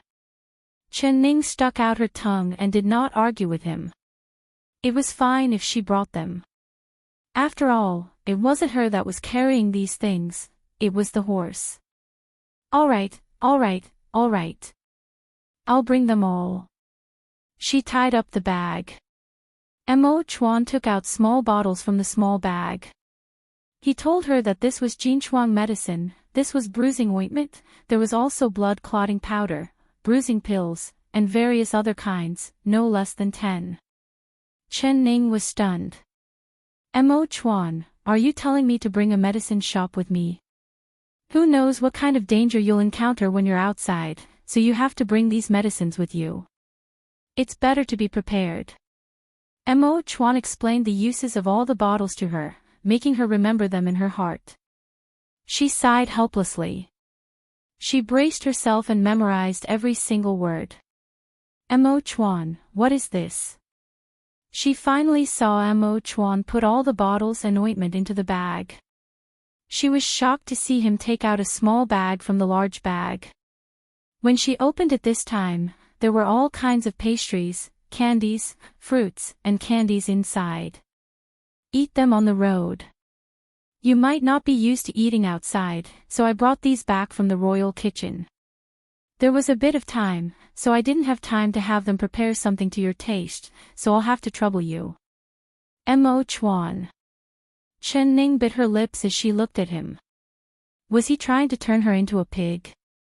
She wanted to laugh, but her heart was filled with a sour feeling. This is silver bills, there's around 2,000 silver coins for you to use on the road. I didn't prepare too many silver bills for you because these things are too eye-catching and can easily attract the attention of the Jianghu's thieves. This is a bag of broken silver, you can use it to pay for meals and find a place to stay. There's also this, keep it on you. This is a cinnabar seal, you can take out money from any West Chu bank with it. You can take out as much as you want and keep it with you in case you need it. Mo Chuan gave her a bag of money. It was heavy and there was also a box of silver bills. Finally he placed a small seal in her palm. Chen Ning held the small seal and her heart felt warm. She said in a soft voice, all right, I'll remember it. Also, Mo Chuan thought about it and said, that divine doctor's temper is very strange. It's fine if you can invite him, but if you can't, I won't allow you to agree to any of his rude requests. If he wants power or money, I can give it to him, but there is one thing that I will never agree to. He looked at her. She nodded, I know, I understand.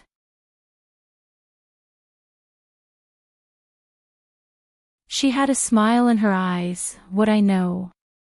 Mo Chuan thought about it and finally shook his head, all right, I can only think of this for now. Is there anything else you need to bring?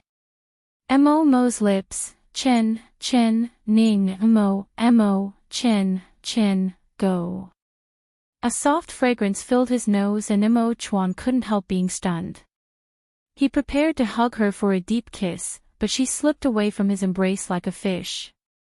Mo Chuan, I'm leaving. You can be assured, I will definitely invite the godly doctor back.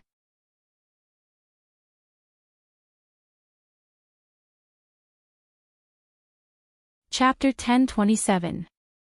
When the paper window was dyed white by dawn, the door was suddenly pushed open. Young miss, no matter where you want to go, this servant will go with you. Xiao Ru knelt at the door and stubbornly looked at Chen Ning. Xiao Ru, why are you here? Chen Ning was a little surprised. She walked over to pull her hand, but Xiao Ru knelt on the ground, not willing to get up. Young miss, you said that no matter where you go, you would bring this servant. You said that you would never separate from this servant again, but now that you're leaving, if you don't bring this servant with you, this servant will kneel here for the rest of my life. Xiao Ru said with tears in her eyes. Chen Ning hesitated for a bit. I need to do something, so it's not convenient to bring you. Obediently stay here and wait for me to come back. Be obedient. This servant understands. Young miss, you think this servant is stupid, right?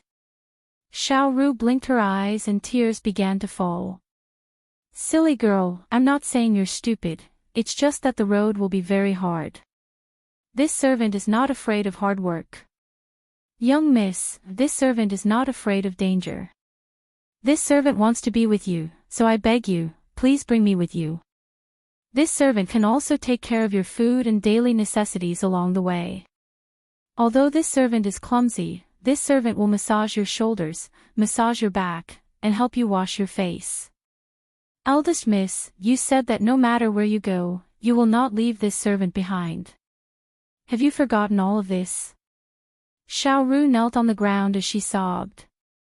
Chen Ning felt a headache coming on. Her plan did not include Xiao Ru. This girl was careless and might cause trouble for her on the road, but she did say that no matter where she went, she would not separate from her. If she went back on her words, wouldn't that hurt Xiao Ru's heart? She looked up at Mo Chuan and gave him a look, telling him to reject Xiao Ru. She knew that Xiao Ru was most afraid of Mo Chuan. As long as Mo Chuan opened his mouth, Xiao Ru would not dare say a single word. Who would have thought that Mo Chuan would look at her and say to Xiao Ru, it's fine if you follow, but you have to take good care of Ning. If she gets sick and loses weight, this one will not forgive you when she comes back. Xiao Ru was filled with joy and her tears turned into smiles. She kowtowed to Mo Chuan and said, this servant thanks the emperor. Emperor can be assured, this servant will take good care of the young miss. Chen Ning never thought that Mo Chuan would want her to bring Xiao Ru.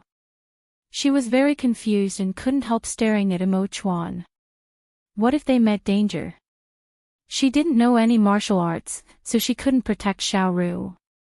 Zhui Feng only had 2 arms no matter how strong he was.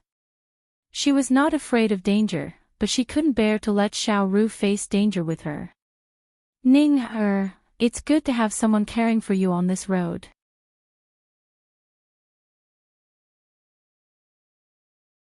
Xiao Ru has been by your side since you were young, so she understands you better than anyone else.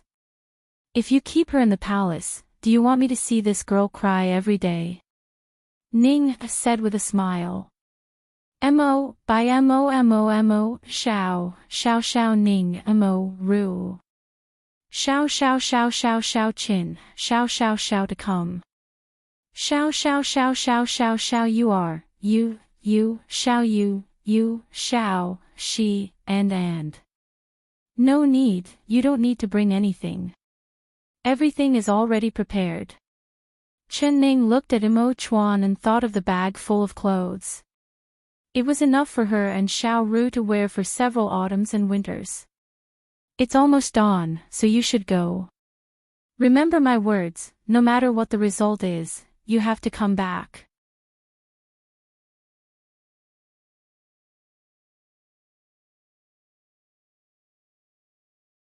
Chapter 1028. Chen Ning forcefully nodded. Actually, it wasn't just him who was unwilling. How could she bear to part with him? But thinking that Chu Xiaobai's life and death was unknown, she raised her chin and pulled her hand back from Mo Chuan's grasp. She revealed a faint smile to him. The sky had just brightened and the city gates had not opened yet, but Shui Feng held Mo Chuan's token and easily left the capital city. He drove the carriage south. This was a very comfortable carriage, but it looked very normal on the outside. It was no different from the normal carriages on the road, but it was different on the inside. There was a soft couch in the carriage, a small tea table, and 2 embroidered stools. It was like a small, but well-equipped room. There was a shelf on the tea table and there was a teapot on the shelf. It ensured that the tea wouldn't spill out when the carriage was moving, making people admire the ingenuity of the designer. In order to avoid attracting attention, the 3 people in the carriage had all changed their clothes. Now the 3 of them were the young miss, the maid, and the manservant. Shui Feng sat in the front driving the carriage. He could hear Xiao Ru's excited chatter coming from the carriage behind him, but he rarely heard Chen Ning's voice. His entire body was stretched taut. Although he was driving the carriage, his ears were perked up, and his eyes were vigilantly looking left and right. Xiao Ru was very excited sitting in the carriage. This was the first time she had left the capital city since she was born, so she felt like her eyes weren't enough. She raised the curtain of the window and stuck her head out to look. She pulled on Chen Ning's sleeve and asked all sorts of questions. Seeing the farmer farming in the fields, she would let out a cry of surprise, asking why that person was as black as charcoal. Seeing the scarecrow, she suddenly realized something. She said that he stood in the fields all day without moving, no wonder he looked like charcoal. Chen Ning just leaned against the window and silently looked out. She would occasionally give an sound in agreement. She finally understood why Mo Chuan wanted her to bring Xiao Ru on the road. With Xiao Ru, this girl who didn't know the worries of the world, accompanying her and chatting with her, her journey would not be boring. She would not have time to feel sad for Chu Xiaobai. Shui Feng's mood was completely different from hers. He drove the carriage and his cheeks twitched. Hearing Xiao Ru's silly words, he wished he could take off his socks to stuff her chattering mouth. He just couldn't understand. The Empress was such a smart person, how could she have a girl as stupid as a pig by her side? This kind of stupid girl, she would never be able to marry in this life.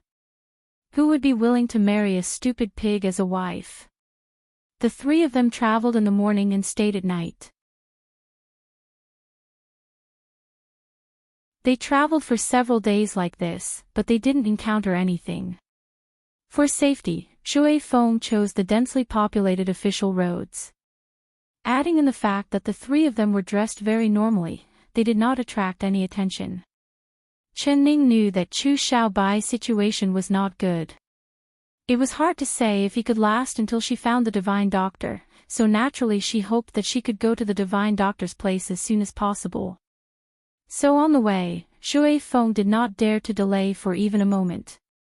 Even at noon, he would buy some steamed buns to fill his stomach. You're tuning into the LoveLore Library YouTube channel.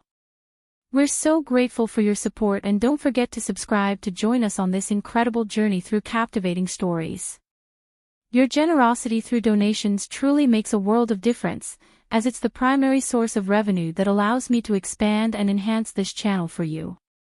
Thank you from the bottom of my heart for being a part of this adventure.